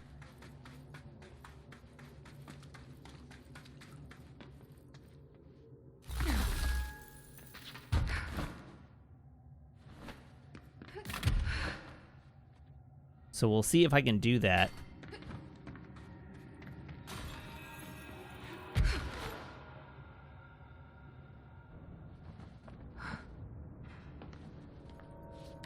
Is Invisifriend not really invisible, but actually incorporeal?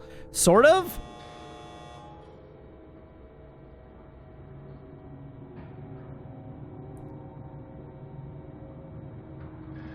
Anyhow, apparently that works, according to a comment on Reddit from a year ago. So, I guess we'll see.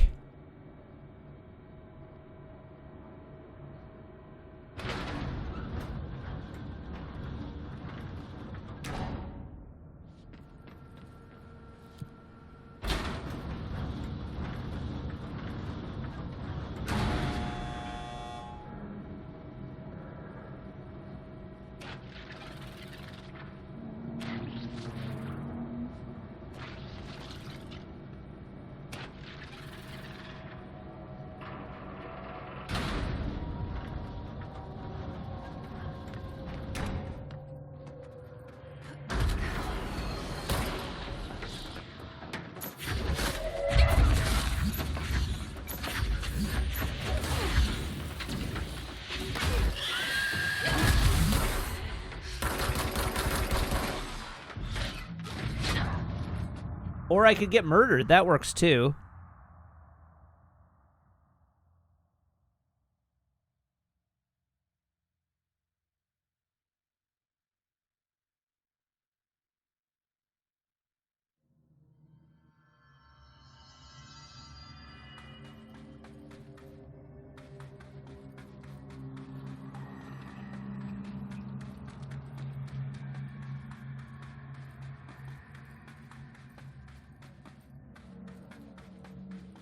And by works too, I mean the opposite of that. What's the opposite of working? Not working?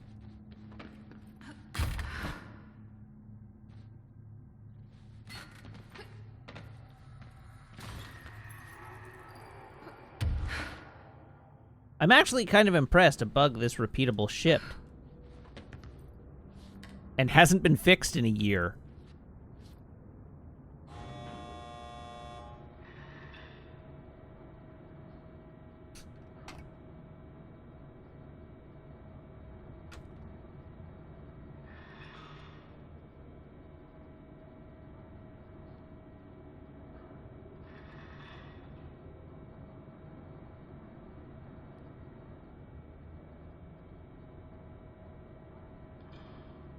No, it's not laziness.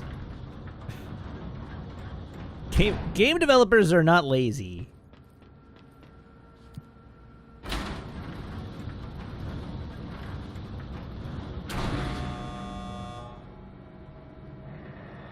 The fact that this is in the game and is not fixed after a year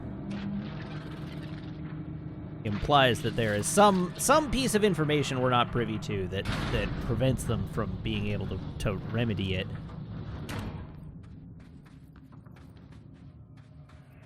But progression blockers are pretty serious, so it surprises me that it's still here.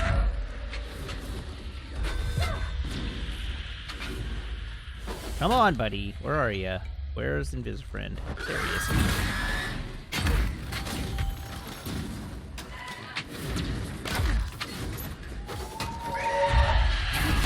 Ow! Jesus.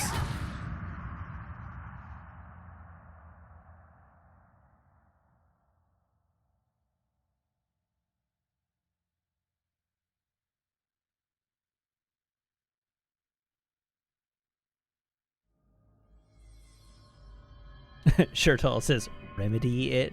Really? Yeah, that was an intentional joke.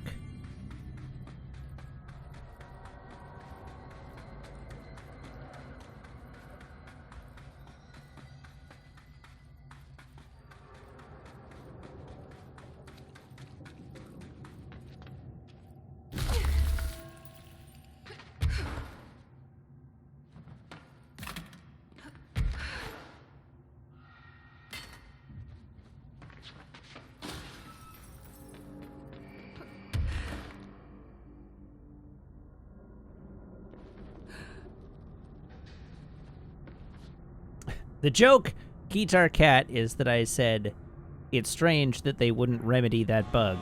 The company that makes this game is named Remedy.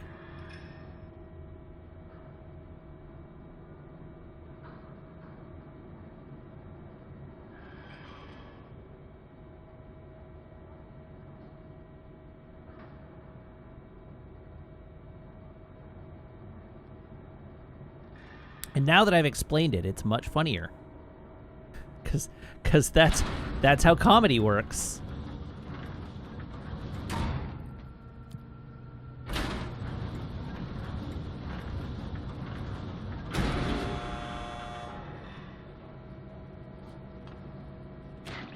So Kevin the Shark, you're probably right. It probably is just a money thing, but a money thing distills it down to a much lower level of simplification than is really accurate.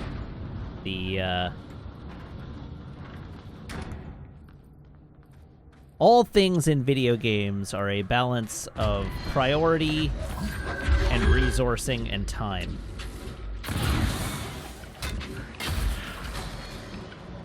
You only have so many things you can work on with so many available resources.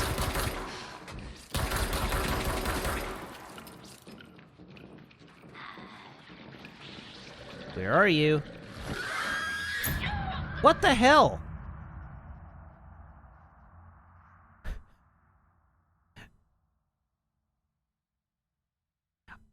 Maybe I just need to stand on top of the pillar. This sucks.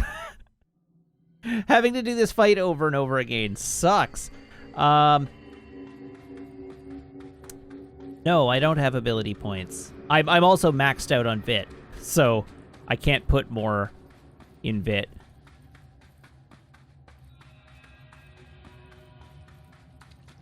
Yeah, I just need to get good is correct.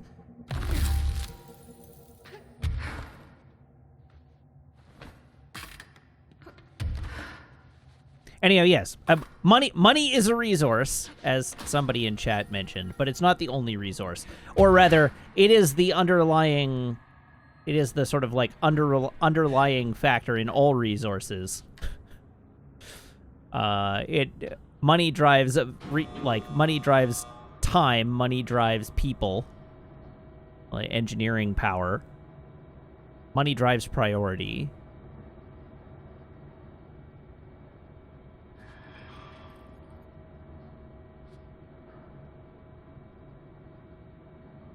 Orho says, Matt, do I need to send you a copy of the Mythical Man Month? No, I understand. I know how it works. It's my job to know how that works.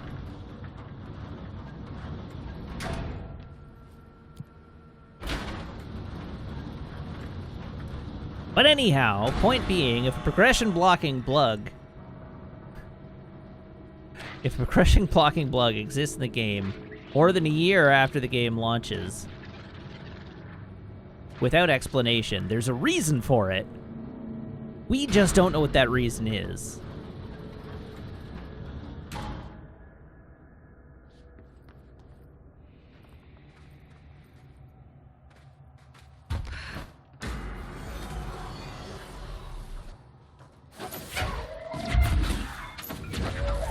Whoops.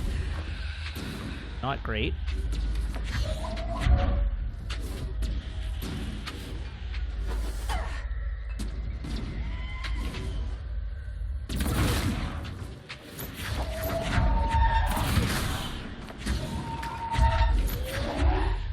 Okay, where is Invisifriend?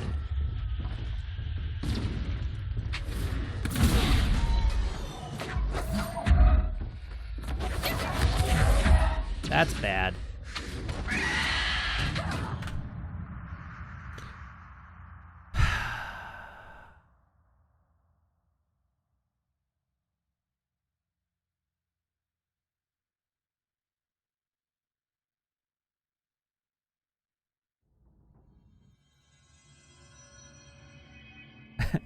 Karsma also notes that the year between then and now was 2020, which sure was a year, and that is 100% true.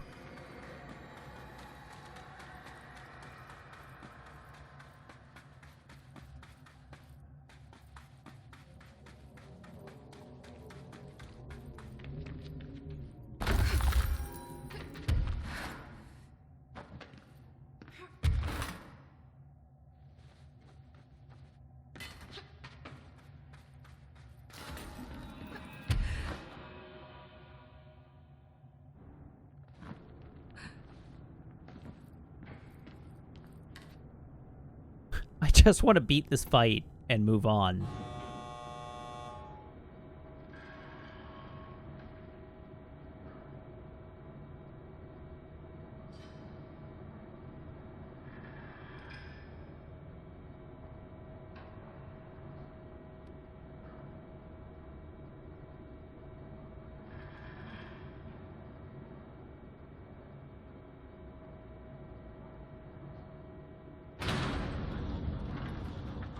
Invisifriend takes a ridiculous amount of damage, which is frustrating, to say the least.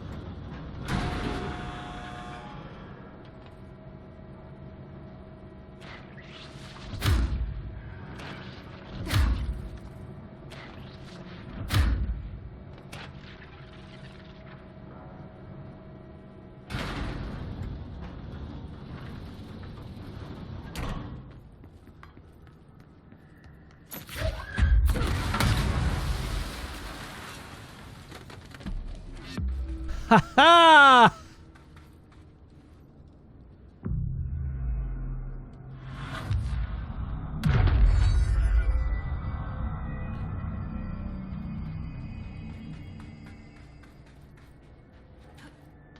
Well, that will speed things along a bit.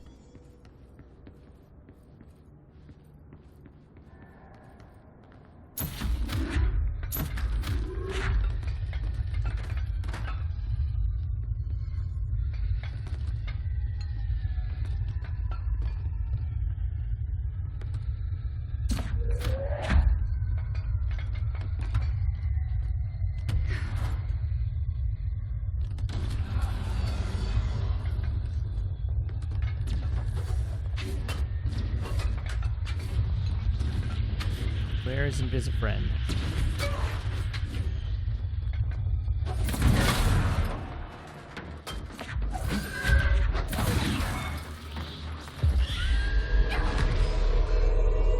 F.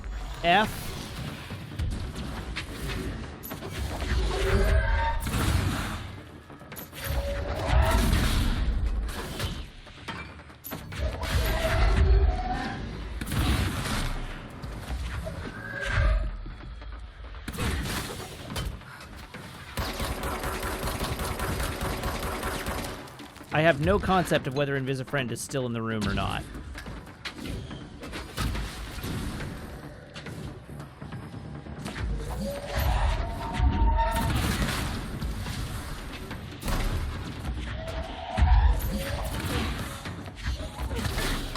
Ow!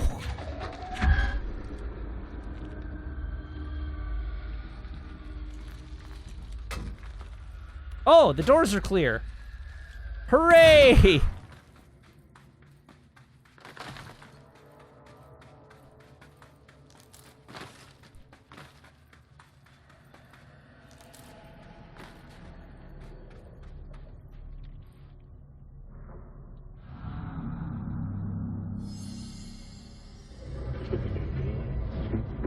Oh, hi there, former.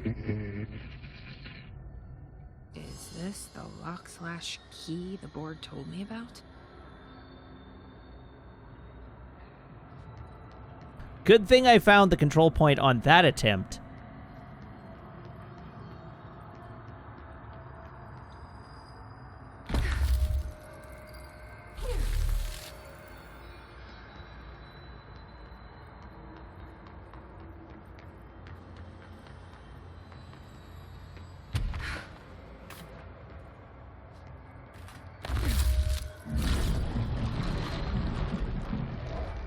Well seasoned.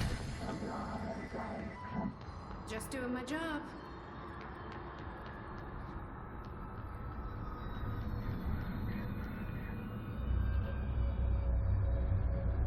First one down. Director Faden's got this covered. Okay, so what's through this door?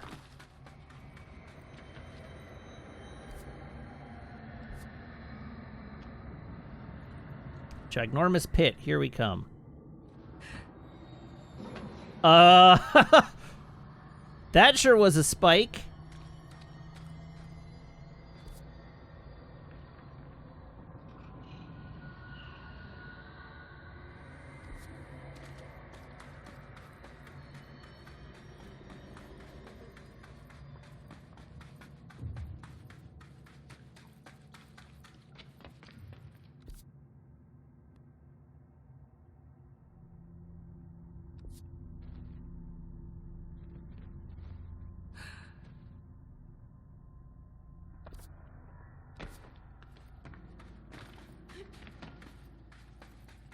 Okay, so my guess is that now I am going this way, towards the crossroads. Press of the button. Hooray!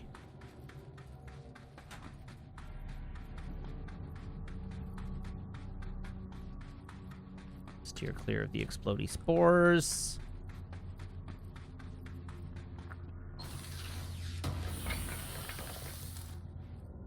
Uh-oh. Is this a dead end? Or did I just miss an access path?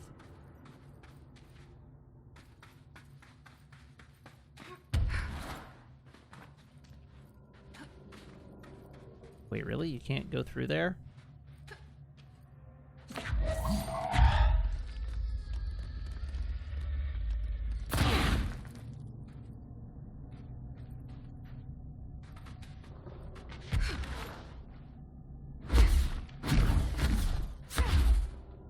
Well then, that's supremely irritating.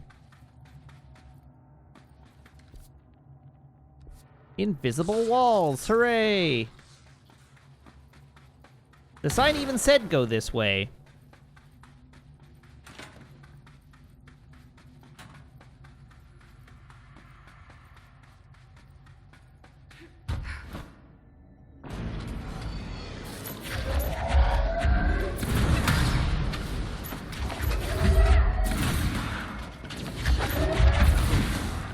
Oh god.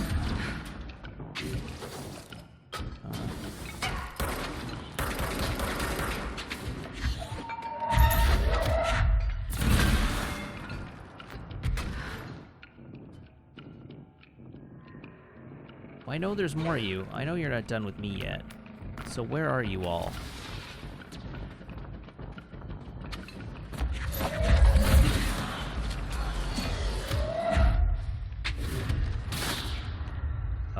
Hello?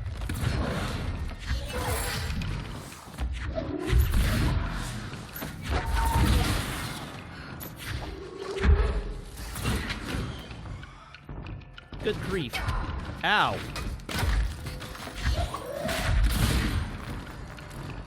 Ow!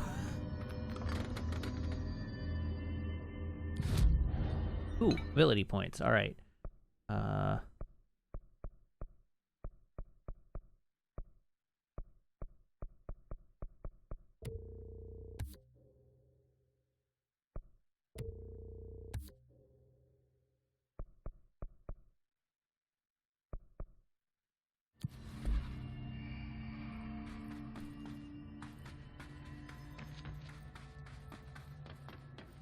Oh, hello. What are you? This is the director.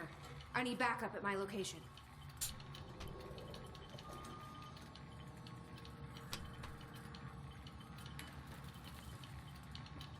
The Hiss are in for it now. Get in there, Ranger!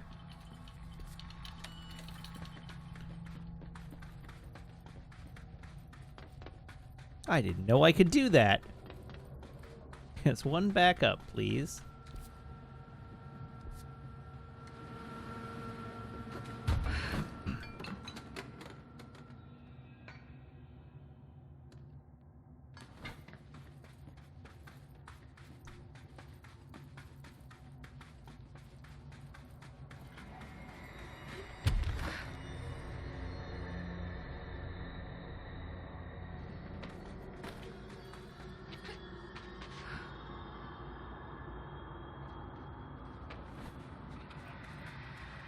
Alrighty. Have I reached my apparent destination? I have. So I want to go roughly straight across the room. Are you friendly? Yes, thank God.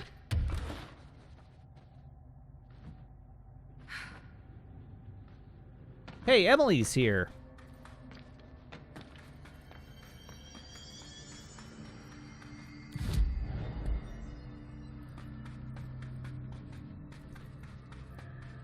Jesse, hey! How's it going? What are you doing down here, Emily? What do you mean? You called me down, remember? I'm pretty sure I didn't. No, that's right. You didn't. But then, I remember you needing me to come here. I mean, you even told me how to get in. Let's just chalk it up to synchronicity so we can get to work. She takes everything in stride. The board called me down here to Huh. deal with the situation. The astral plane is... Colliding with our world, I know. Isn't it fascinating? I never even considered that the astral plane could be a physical volume expanding beyond its dimensional container.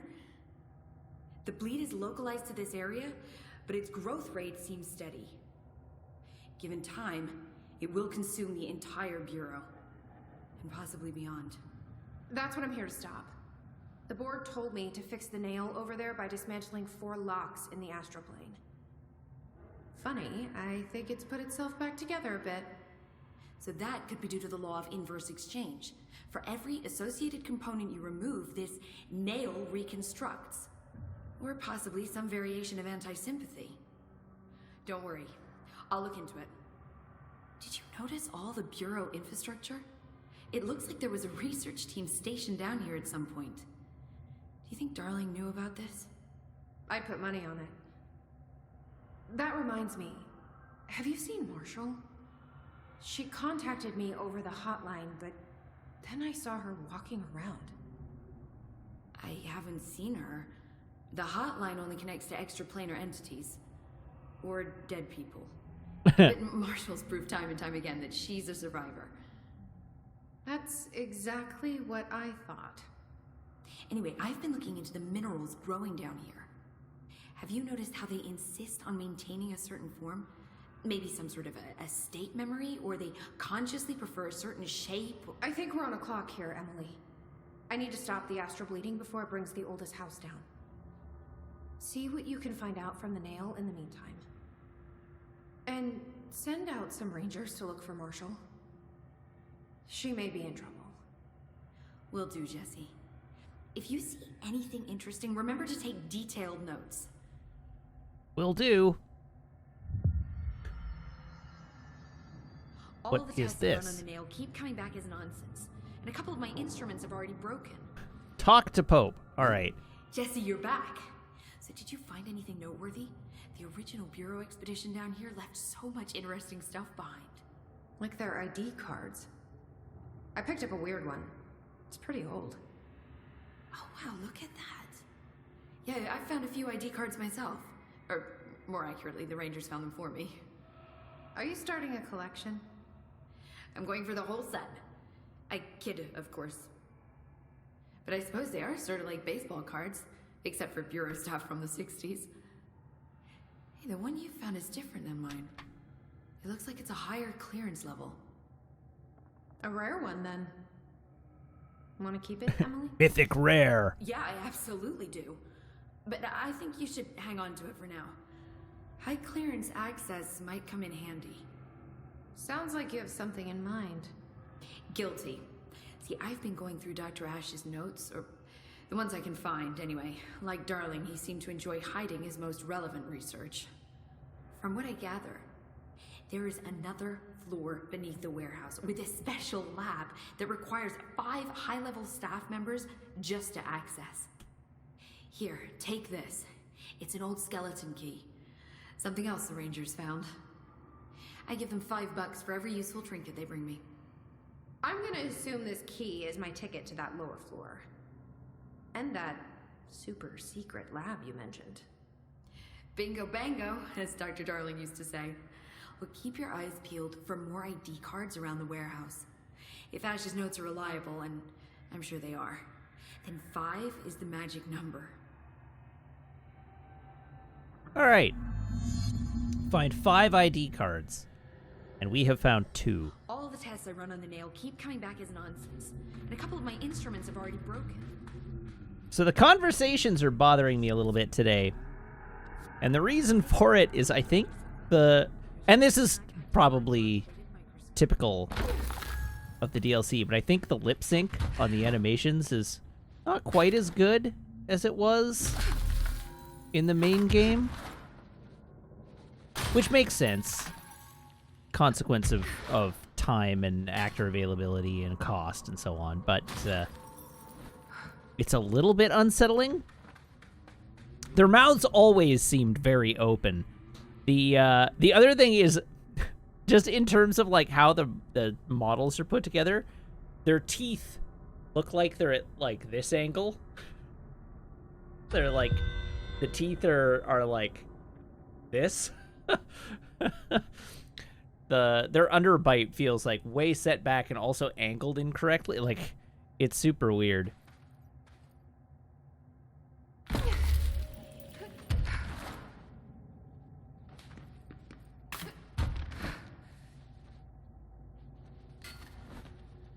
But everybody just seems to have this really pronounced underbite.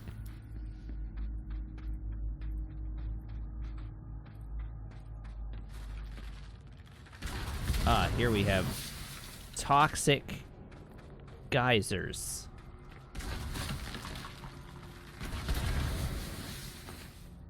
Careful to avoid those.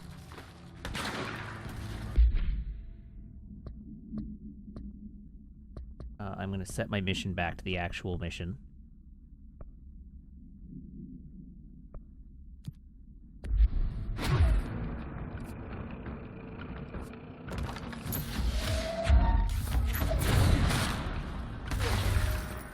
Oh, what?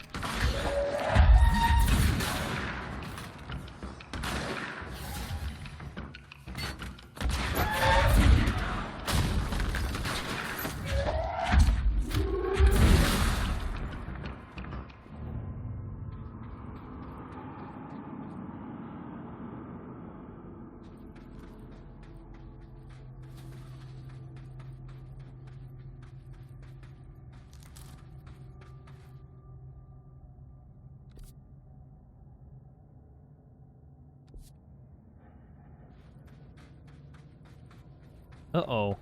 Zafty, did you start playing Warframe? Perhaps you've always been playing Warframe.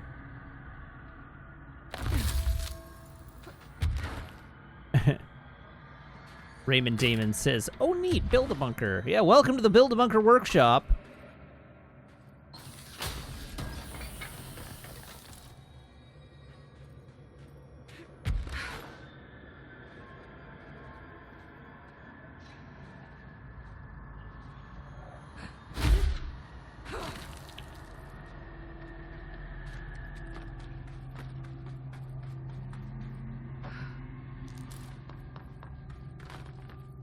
Ooh, that looked an awful lot like a body standing at the end of the hall, but was in fact just a stalagmite.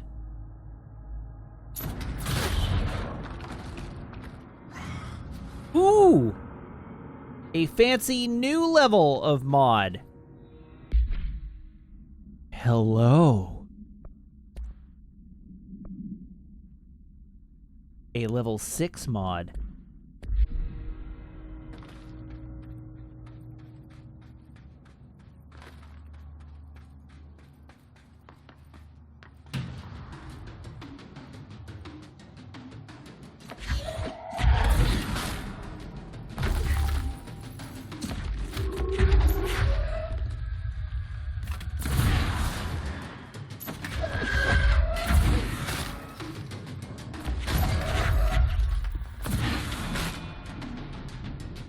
This dude takes an alarming amount of damage. Come on. Eat some nades at me, would ya?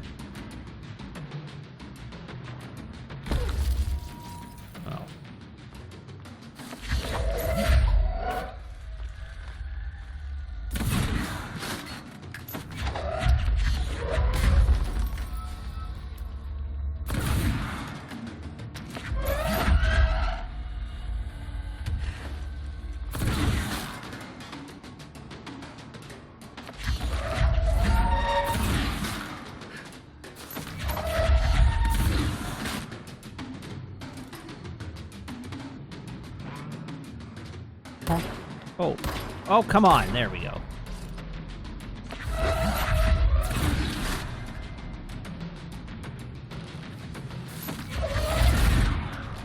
Yikes.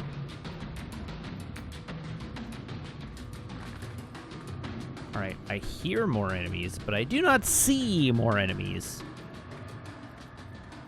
Which is always a concern. .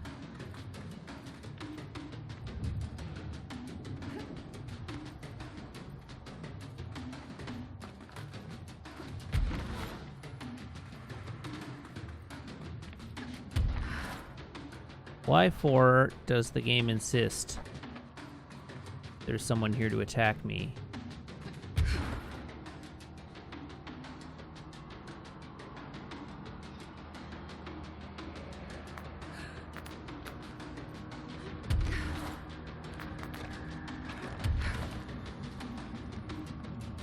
Why do you think there's an enemy here, game?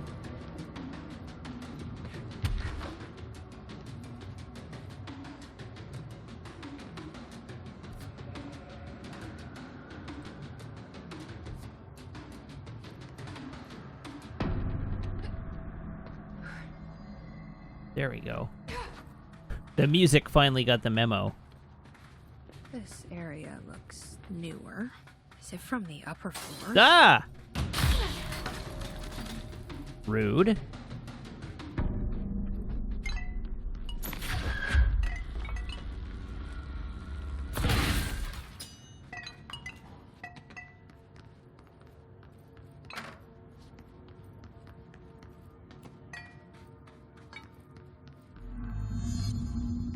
Okay, collapsed department. Hey, a fire break.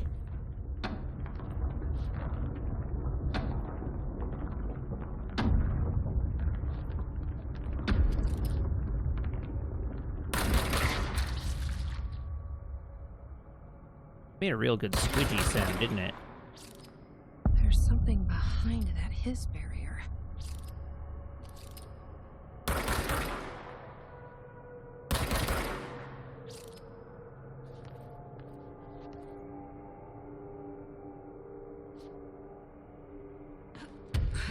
Oop. Oh, I cannot get up there. That's a bad idea.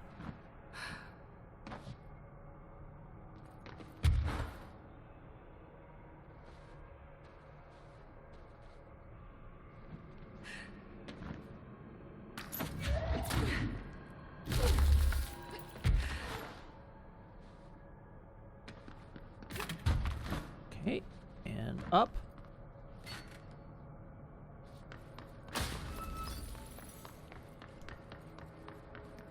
And so now I guess the question is my destination actually this door? It is! Alright, cool.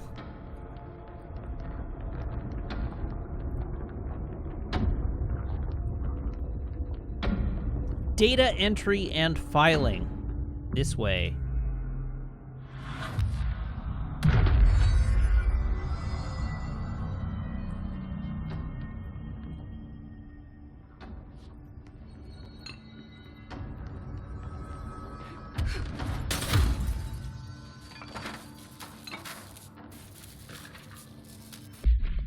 Okay. Shift account part 1. To whoever finds this, I am Containment Processes Designer Gene Gibbs, and I am writing this document to the largest building, or this to document the largest building shift to ever occur. Here are the facts. A considerably large section of the containment sector, including the processes and protocols offices, our research facilities, and a fair chunk of the fire break, has been yanked down to a chasm that reaches far below lobby level. I think? It was a violent shift, and I regret to report several casualties.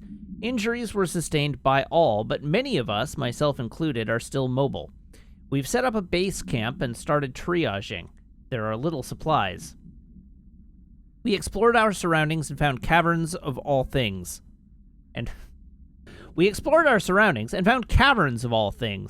Maybe we're in some kind of cave threshold, like the quarry? Wherever we are, we're not the first. There were some rusty power cores, old lights, signs, infrastructure. What was this area used for? Why did they seal it off? Why have we never heard of it? More importantly, how are we going to get out?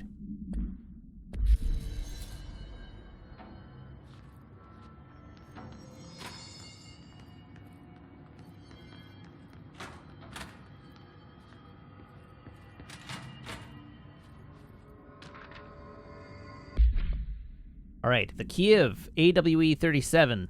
A series of reverberating sounds observed in downtown Kiev with no clear point of origin. The event was witnessed by the city's general public. Mental and physical symptoms were reported, including aphasia, sleep paralysis, and excess redacted in reported individuals. Event response. Due to the brief nature of the event, overseas Bureau agents were not able to respond while it was active. Immediately upon arrival, agents collected audio recordings taken by local witnesses. All Bureau monitoring stations located at global junctions of acoustic amplification were directed to monitor any auditory events of similar pitch, wavelength, and duration in an effort to trace echoes or epicenters. In the following weeks, similar cases were reported from both various amateur sources and Bureau stations in major cities across the globe. The subsequent events diminished in volume and frequency per each occurrence. Event is believed to be generated by planar friction, though this is not confirmed. See file 71-849-062 for full hypothesis.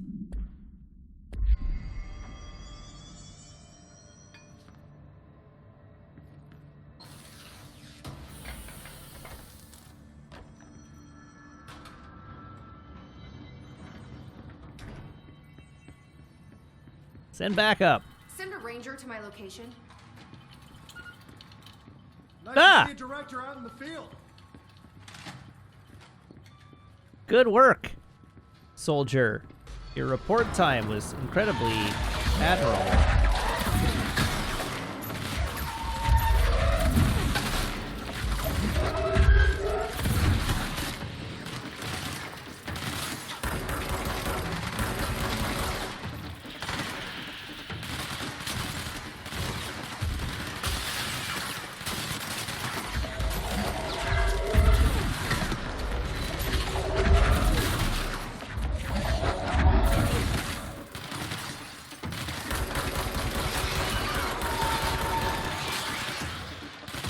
Ah.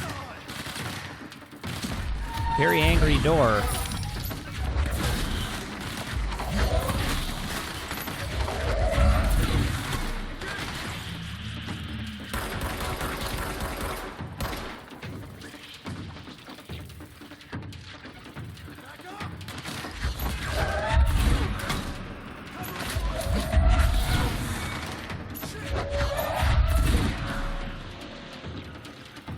Okay, we've still got one more way up there. And one right there.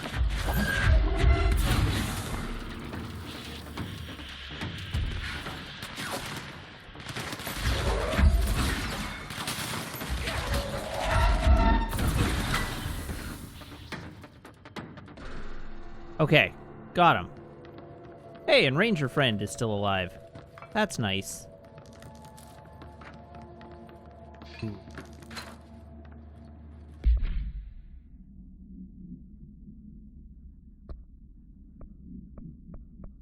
Time to look at mods again.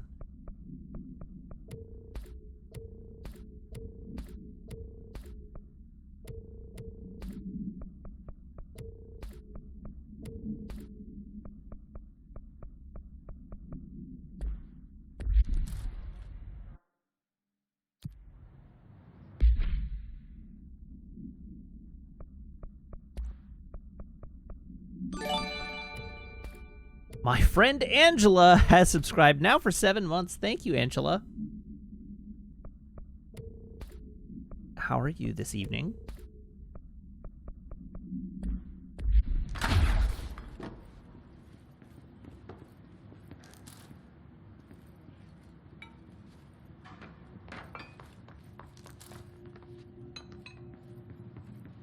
All right, is there anything of interest in any of these offices?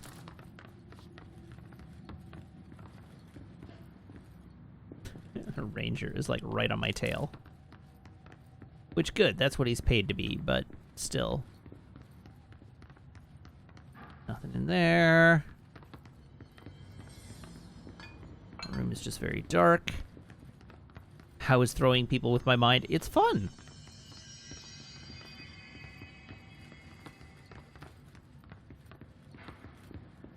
The 80% of the enjoyment of this game is just winging photocopiers at people, so it delivers on that. Oh, a music cue. That's unusual.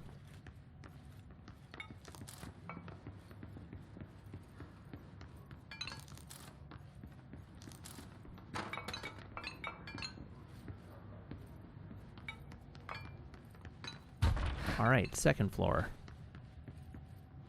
There are just so many offices.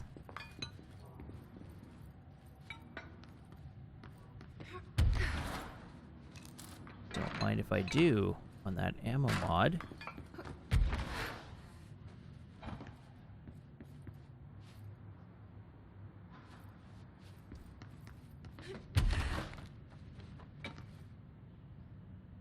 How did you beat me to that office exactly? That ranger is not obeying the laws of physics. He's just teleporting into whatever room I'm in.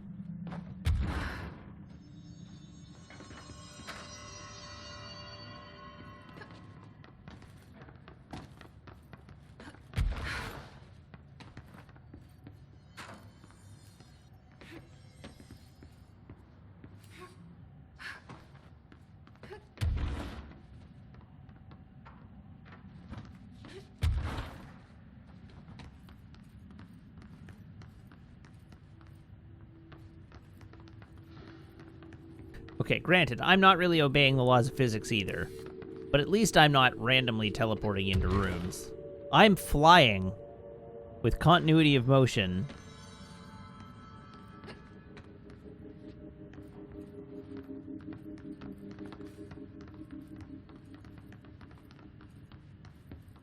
They put this many rooms in this game, I expect that there's, like, stuff to find in them.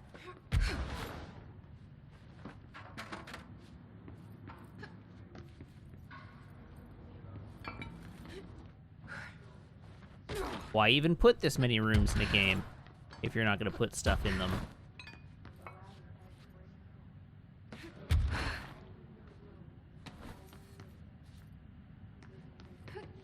Maybe I should just move on.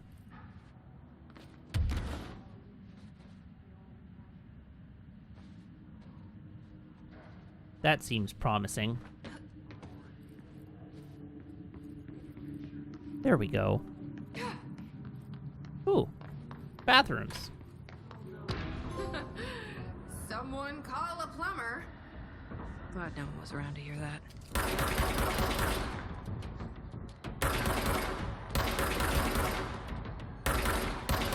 At least I got a trophy for finding this room.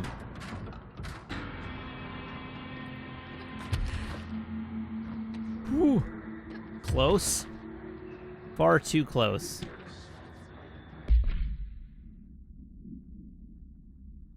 Oh, this is a dead letter. Dear House of Representatives, my husband Francis read an article before he died about how the universe was really just a computer program.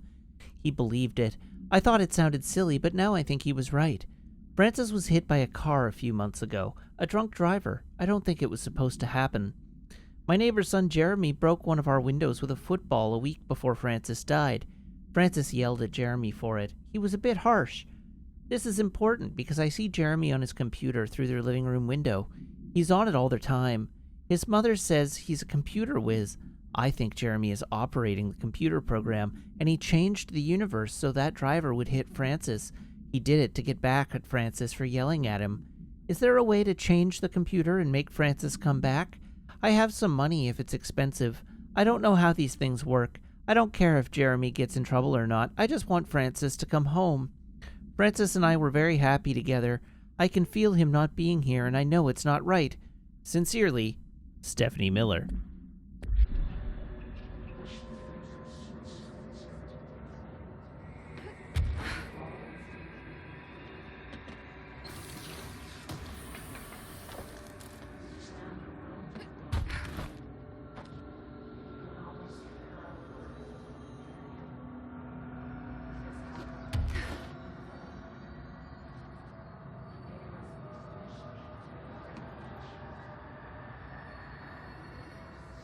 Alright, I have reached the top.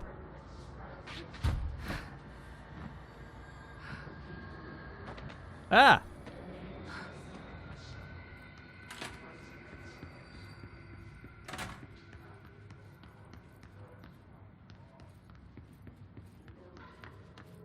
Oh, another door.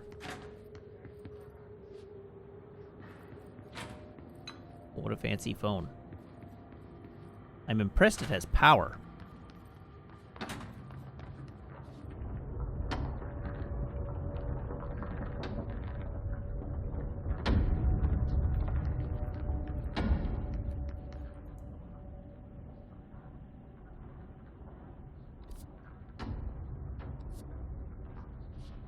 This is the intro area?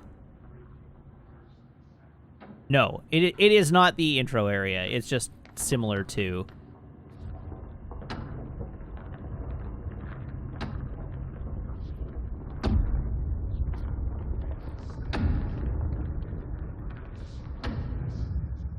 Okay, so I've made it up to this fire break.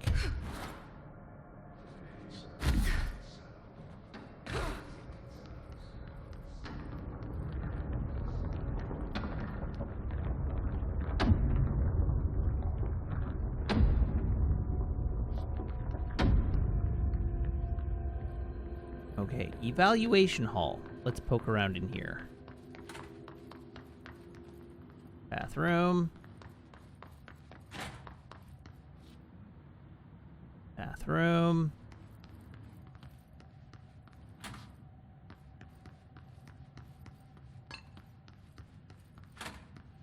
Ooh, box.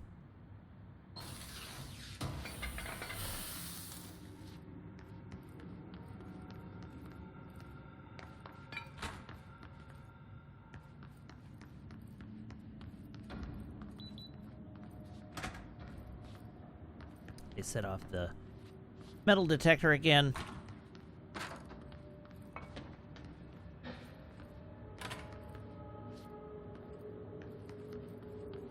Control point.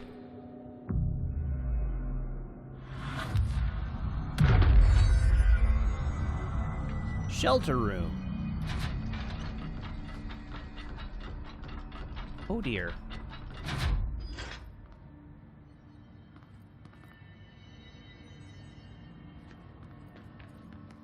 There are secrets hidden behind that rock that I am not permitted to access.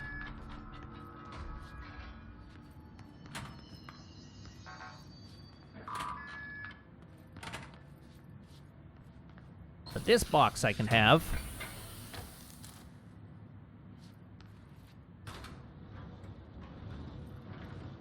Oh, audio recording. Hooray! You're listening to America Overnight, a beacon in the darkest recesses of possibility for more than 29 years. We have another letter from a listener. This one's unsigned, but postmarked from Toledo. It says, "Dear America Overnight, I have the most wonderful appliance for your listeners. It is a miracle of God. A fondue set. A fountain. A blessed gift. Blessed is spelled with a capital B. Go on, they write. Dive on in. It is molten hot. Perfect for meat." No signature. As far as I know, no fondue set was sent to us here at the studio. Just this letter. Wait. I think there's something else in the envelope. Some kind of black powder. With white shards in it. Oh, maybe. Karen. What is this? Karen? We're on the air, Karen. Where are we? What? What's this powder in the booth? Is this ash? Oh God. Karen? How do I cut to commercial?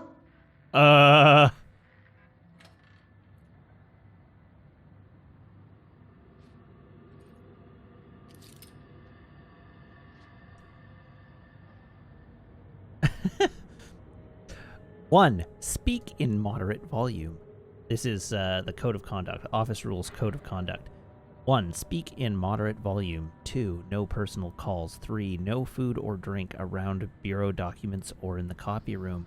4. No using the photocopier for personal projects. And then handwritten. Or the 3D printer. Or the bureau stationery. Wear access badge at all times. No discussing confidential objects out loud.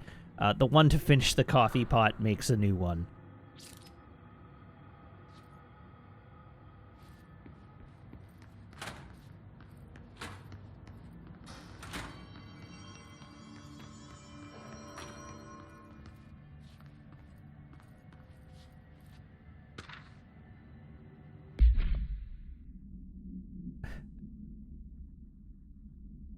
Oh, Cam pointed out that doesn't work? I mean, it does work if the last person, the person to finish the pot.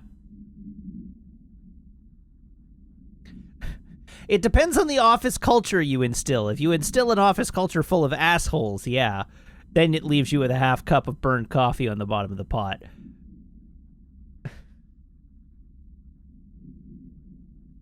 Really what you need is carafes. You need a rotation of 2 carafes so that one is always brewing and one is being drawn from. And that way you never have coffee burned on the bottom because you're just perpetually brewing a fresh pot. And the person who empties the existing carafe and puts the secondary carafe in place then brews the next full carafe. Then you have 2 empty. What kind of hellscape offices do you all work in? This is not hard. It's the same amount of labor with twice as many coffee machines. Well, twice as many active carafes, yes. But it means that you never sit there waiting for a carafe of coffee, for one, because there's always a live carafe on the ready to go, with another one brewing. It works just fine as long as the people in the office take responsibility for their workspace.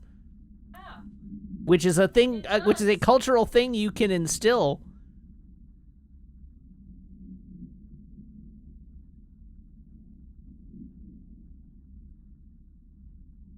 I share an office.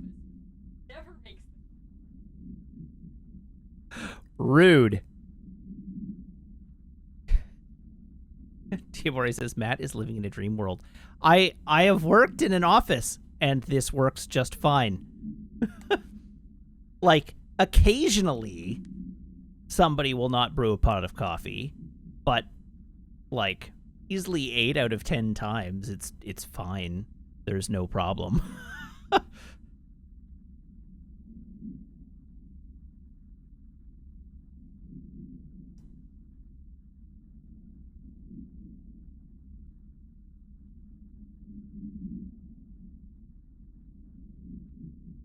All right.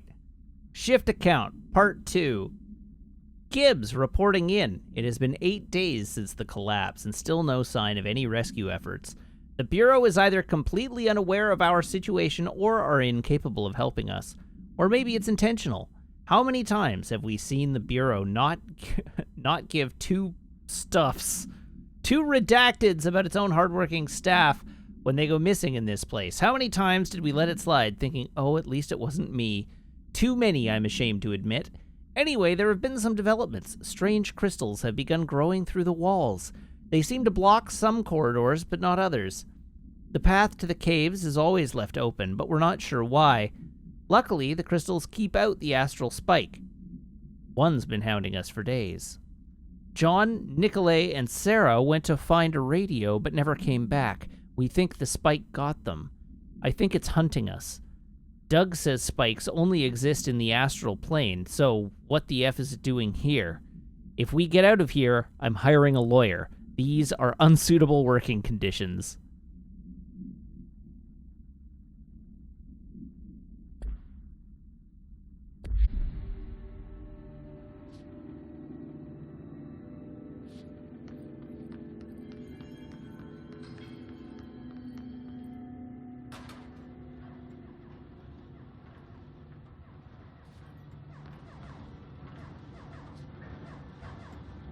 Do I remember what the spikes are? Not even a little bit. Something bad. Oh, they're the screamy balls. The astral spike is a screamy ball.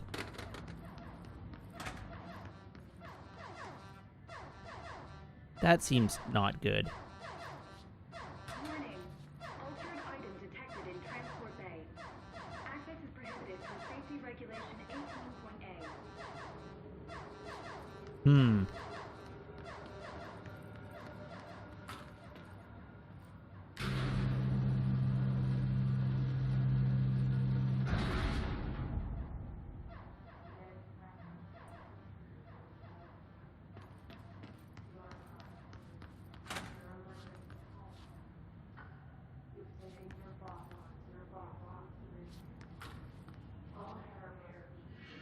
So that's the altered item. Looks pretty secure. All right, then.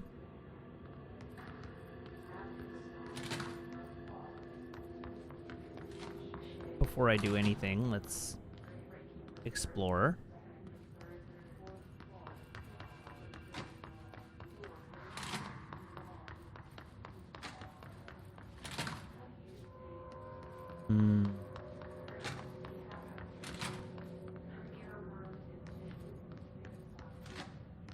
I should hire someone who builds smaller machines.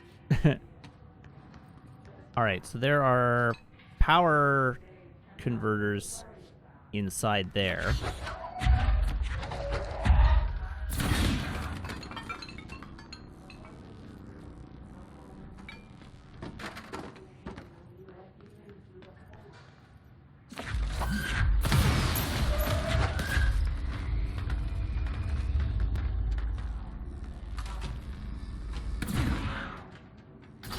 Ha!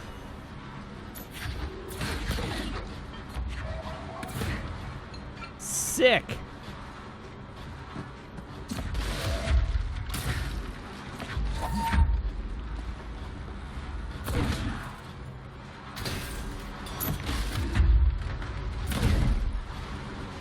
All right. And nothing but net.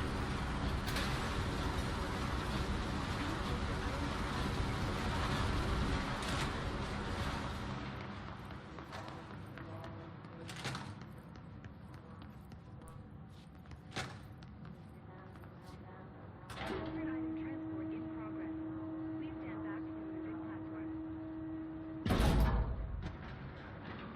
Choo-choo.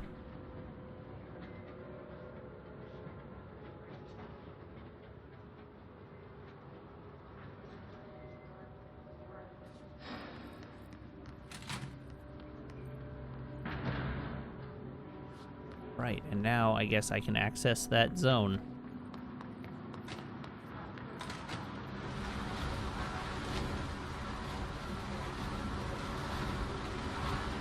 This is an incredibly horrifying sounding machine, though.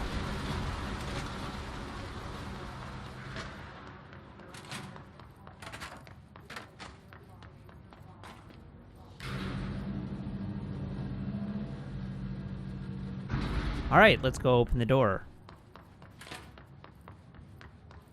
Boop. No altered material detected in area. Personnel may now safely enter. Have a bureau full day. Beautiful.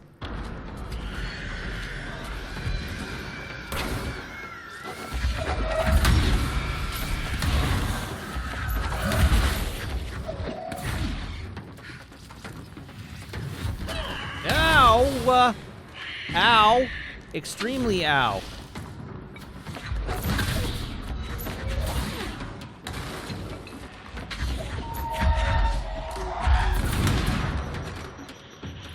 Well, where did you come from?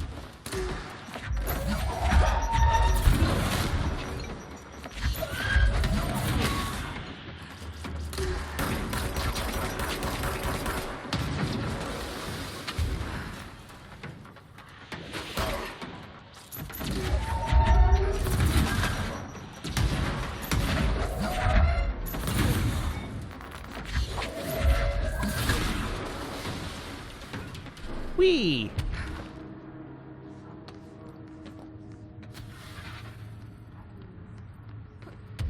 Well, that was exciting.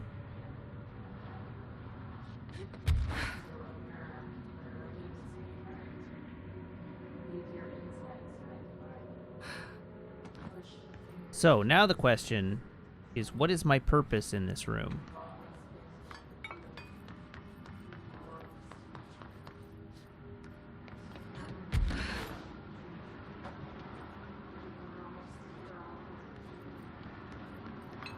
What have I achieved by coming in here?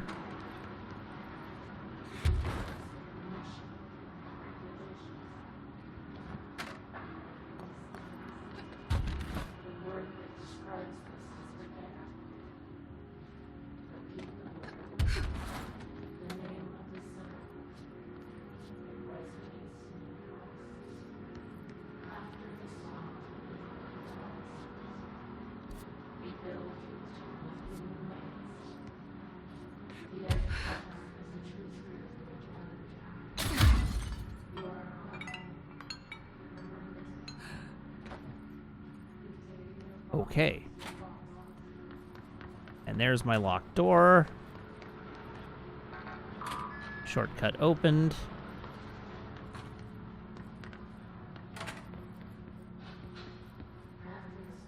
Where does this go? Oh. That possibly goes the right way.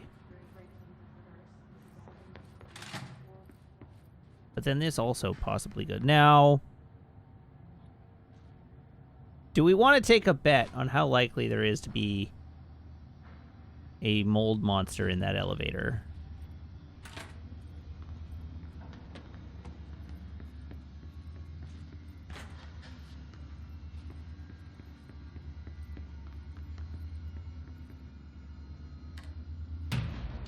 Oh, it's a big one, too. Jesus.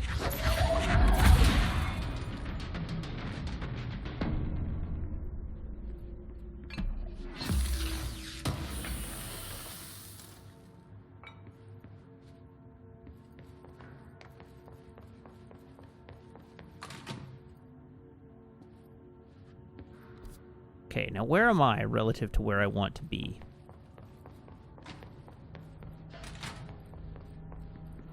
And relative to where I don't want to be.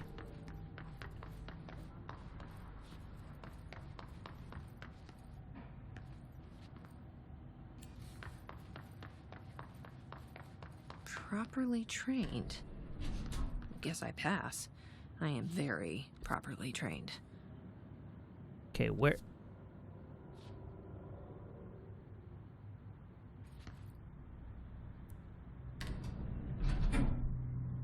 I'm deeply concerned about what I'm going to find inside this elevator, or at the bottom of this elevator, or the top of this elevator. I don't know where this elevator is going.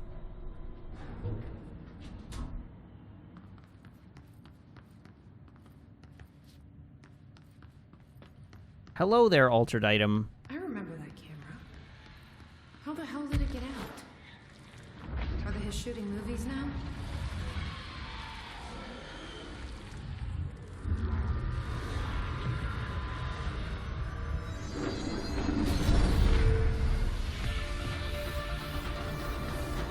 Oh, what?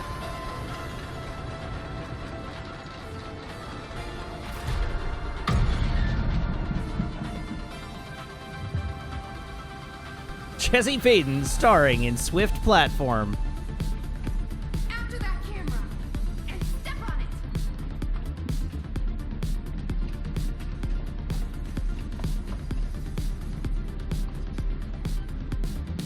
What?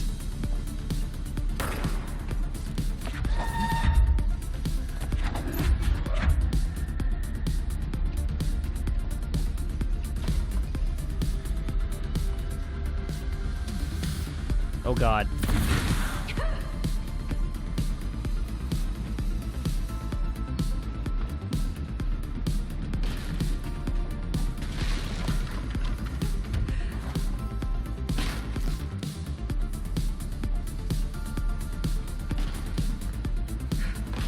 Oh!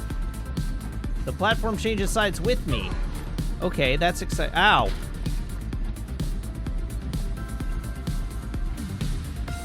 No way am I sharing the spotlight with kids.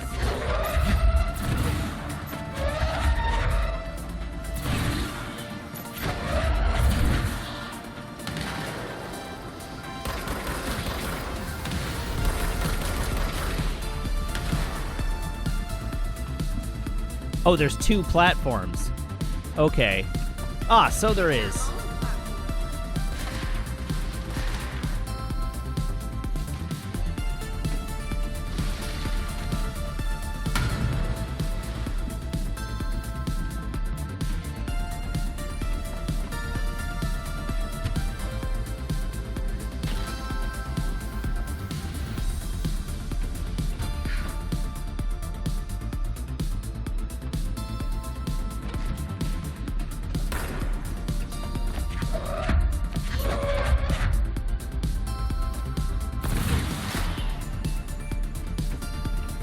Alright, so this is kind of amazing. The three corpses sliding along the tracks are a little wild, though.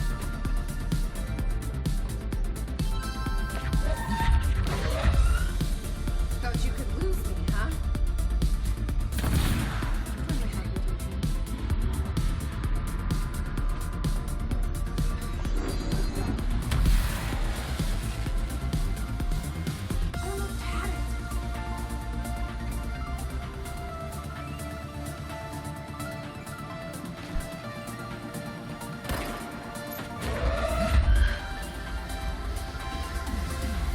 This music is super sweet, too.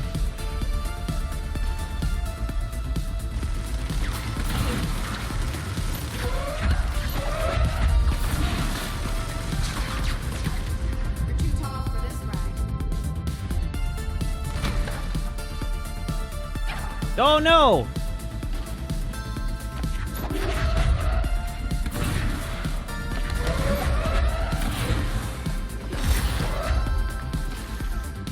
Bah!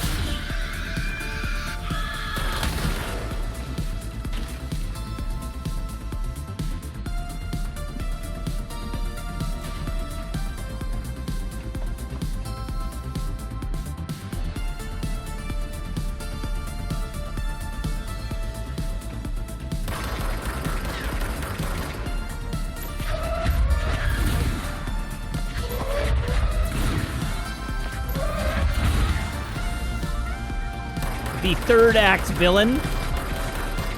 What a great enemy name.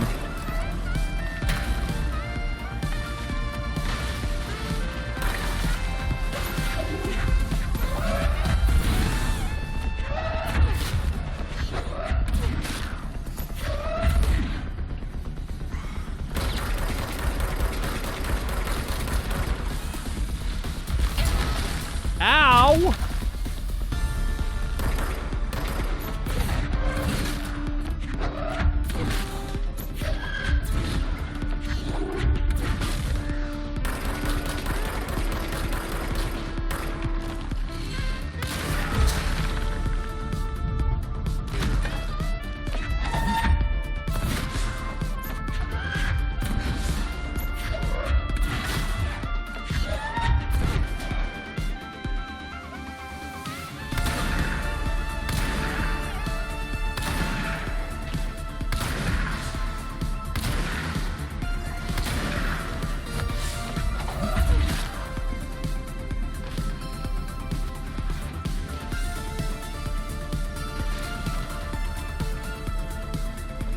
All right, where's the camera at?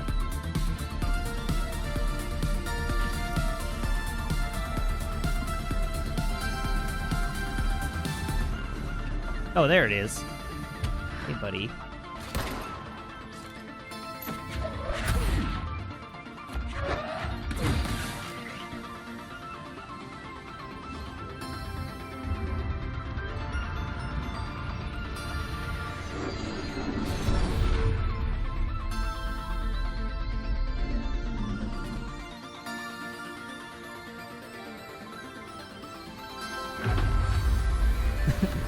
What?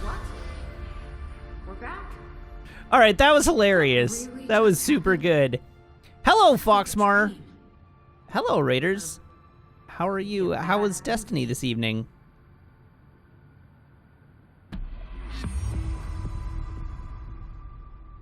All right, Tacitus Vigil. That was a good riff on the Ned Flanders song.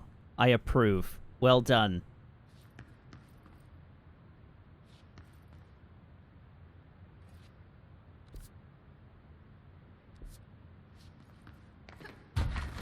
All right, well, that was freaking amazing. That was great. What a fun diversion.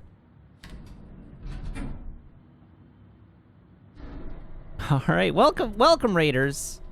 Thank you for tuning in. To everybody who's here, if you're not already following Foxmar 320, please go do that now. Foxmar plays a lot of Destiny and is generally a very good person and deserves your view/follow.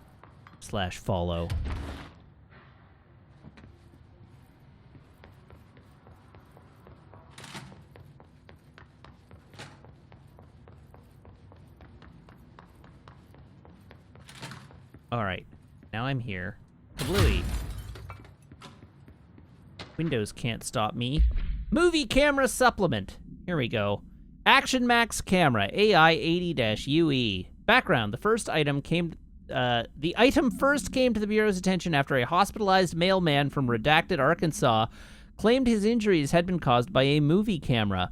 Further investigation connected the incident to AI 80, which was being shipped in the mail truck at the time. The packaged camera was later found in an empty warehouse. The return address led agents to a P.O. box located in the San Fernando Valley belonging to a company called Blessed Pictures. Whether Blessed Pictures is involved in the creation and dissemination of the item's VHS films is unknown. See Investigation 13-HQ-612. The following is a list of all known films believed to have been shot by AI-80-UE. I love this name. Shoot first, die last. Unreleased. Coffee Bullet. Billy's First Car. Bike Hard. Delivery Disaster. The asterisk on unreleased. Item was used in the filming of an unreleased Western in 1968 on the Italian island of Sardinia. A cast member was killed during an on-set accident, stopping production. It is believed that Blessed Pictures bought the camera when equipment from the shoot was sold at auction. Action Max camera containment procedure. The item should be isolated from any person or event that is objectively interesting, since its effect is activated by the presence of dramatic incidents. Love it. Description. A movie camera used to make commercial feature films.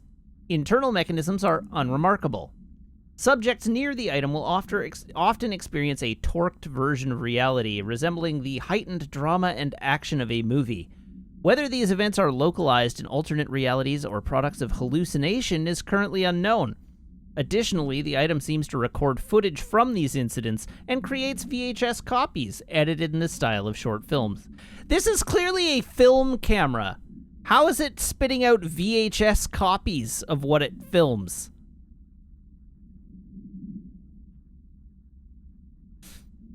Sure. During their investigation, agents learned that a podcast titled Brian's Movie Den had reviewed the item-generated movie Delivery Disaster. The podcast creator, Brian Hederman, was taken for questioning. The staff of Movie Night, the store Mr. Hederman rented the film from, were also questioned to no effect. No, Mr. Morpheus says, it's a cursed camera. Of course it will use VHS. No, if it were a cursed camera, it would spit out Betamax tapes.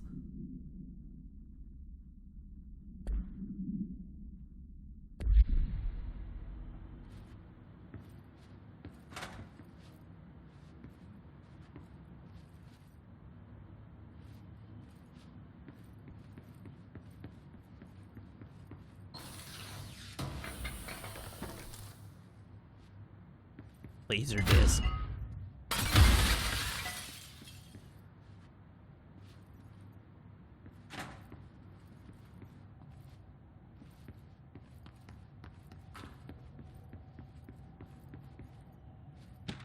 Shift account part 3.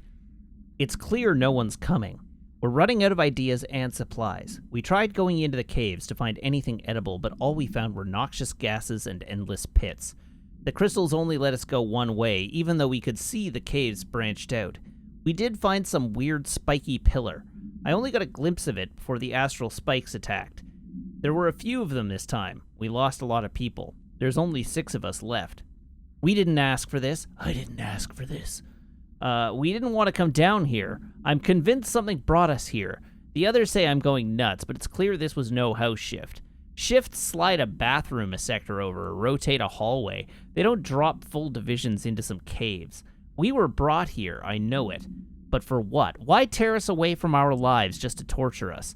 If this is some sort of test or mission, then here's some advice for whoever's running it. Give out clearer instructions next time. I hope these notes are a good read for whatever ranger finds them. F you. Put that in your report. Signed, Gibbs.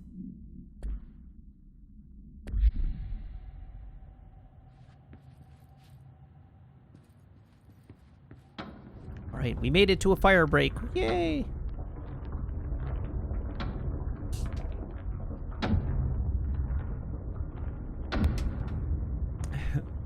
Karsma said if it were cursed, it'd output on RCA CEDs. Captain Spam says, someone's been watching Technology Connections. The actual joke is everybody watches Technology Connections. And if you don't watch Technology Connections, you should watch Technology Connections. Technology Connections is great.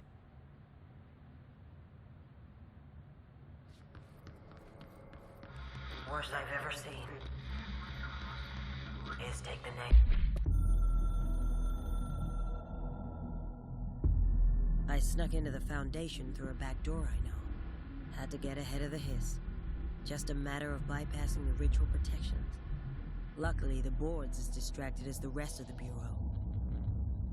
I had to put on a brave face up there, but the situation is the worst I've ever seen. We're getting back on our feet, but we've already lost so much. Trench is dead. Darling is somewhere. I'm the only one left. But I still have a job to do. Keep the hiss back. There's not enough HRAs to spare, so I'll have to make do with what I've got. Frankly, I don't even know what will happen if the hiss take the nail. Trench made it sound like it'd be the end of the world. He was never one to exaggerate. Well, orders are orders, even if they come from a dead man.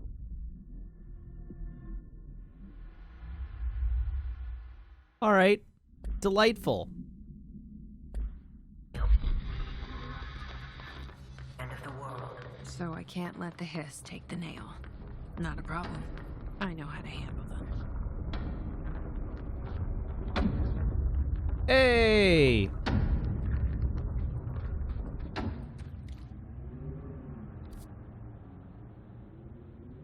I'm worried that it's been a long time since my last control point, but...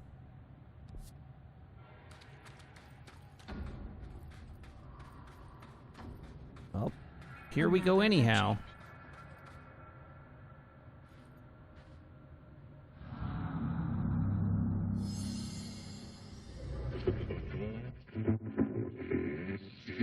Hi, Former.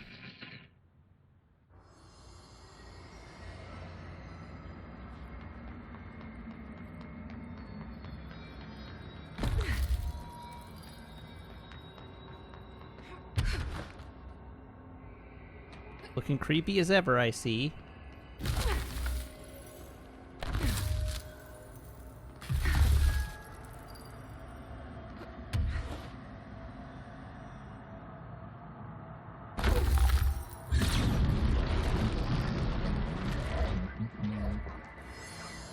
Hello? Board, are you there? Uh-oh. The board got cut off. Oh, this is problematic.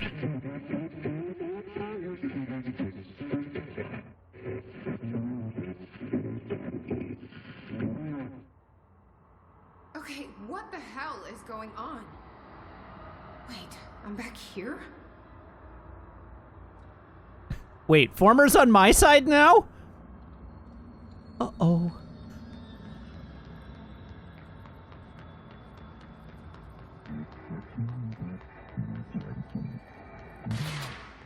Wasn't my idea. Blame me on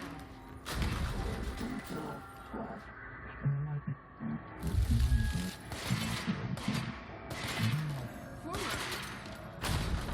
Yeah, we've had our differences. But it is giving me something you won't.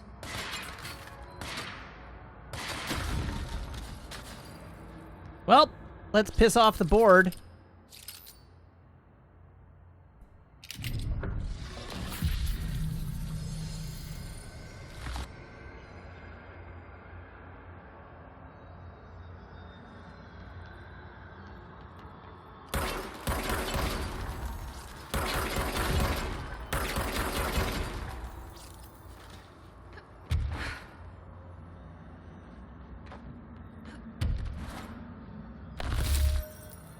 Always looking to acquire powers that eldritch beings say are forbidden. Very high on my priority list. I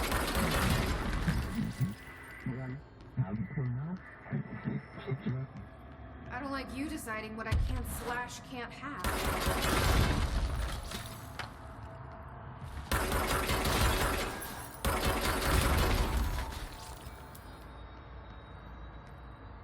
They've been deciding what you can/can't have this entire time, so...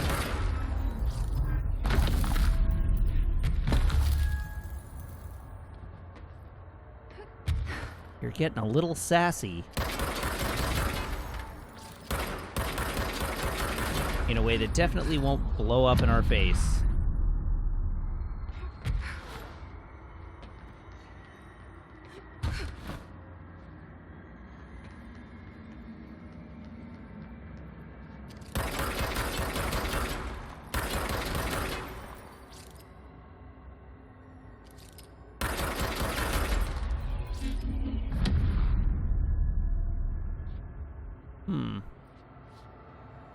Well, let's just hope I can make that. Hooray!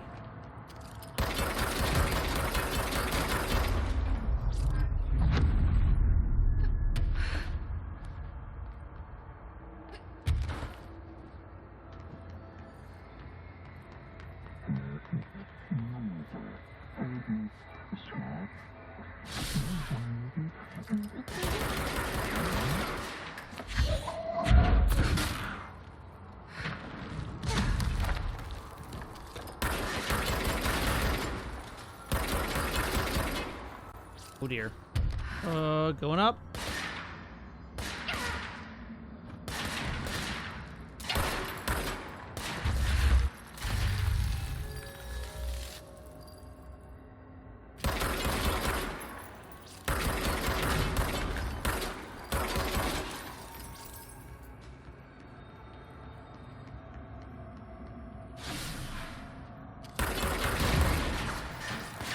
Oh God. Oh Jesus.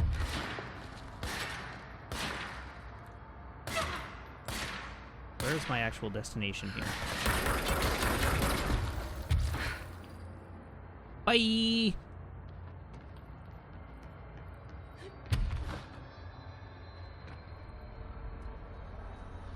Oh, well. I got past them at least. That counts. I'm getting pretty tired of being jerked around the astral plane. If Uh-oh. you're listening, I want some answers.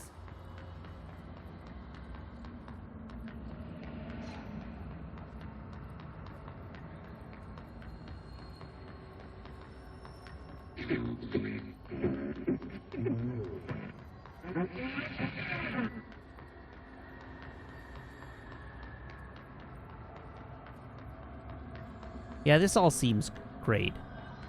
Very good. Definitely. Ah!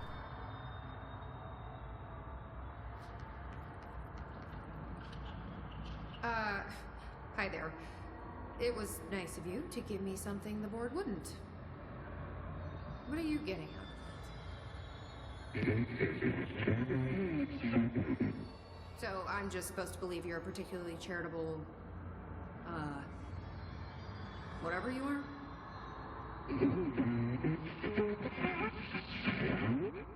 Hungry? I mean, yeah, actually, I'd love a sandwich or something. Have some That's mold. not what you meant, was it?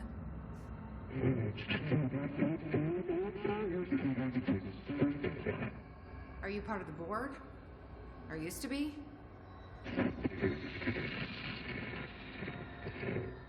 Okay, so you split because the board blamed you for...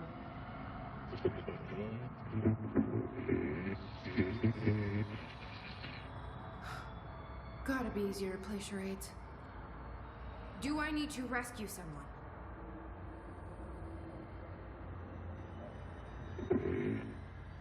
I don't know what I expected. Listen, this has been great, but I have to go. Thanks for your help, and, stay out of trouble.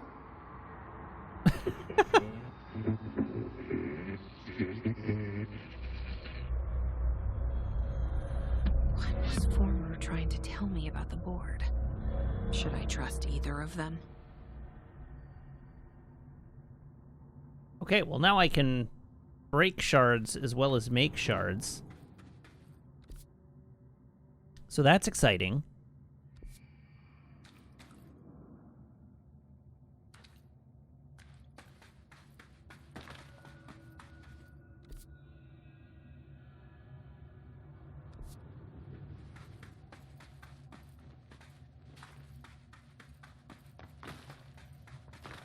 He did offer me a panini.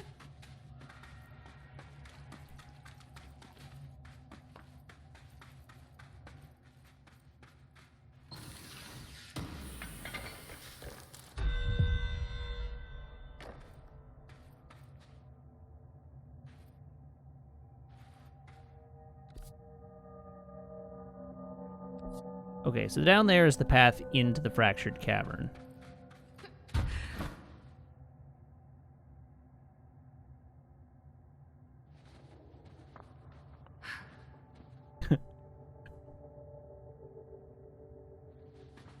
Yes. He didn't really offer a panini so much as he asked if we were hungry and then mentioned a panini. Well, actually, he said the word hungry ?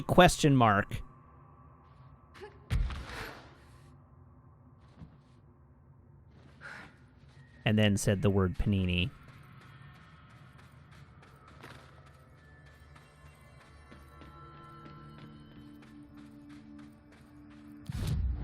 Oh, I have 9 AP. Dang. All right, then.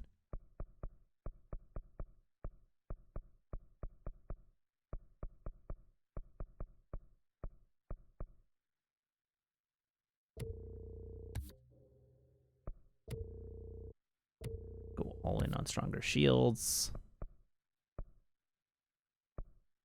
Wait, really? Oh, okay. Fascinating.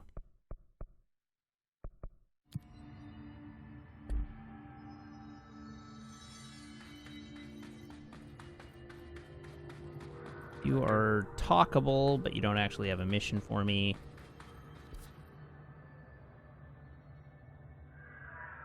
Oh, wild. Wait, no. That's the wrong quest. It's active. That's why.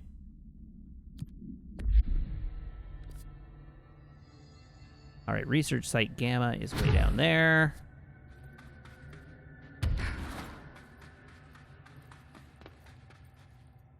And you're just some rando dude.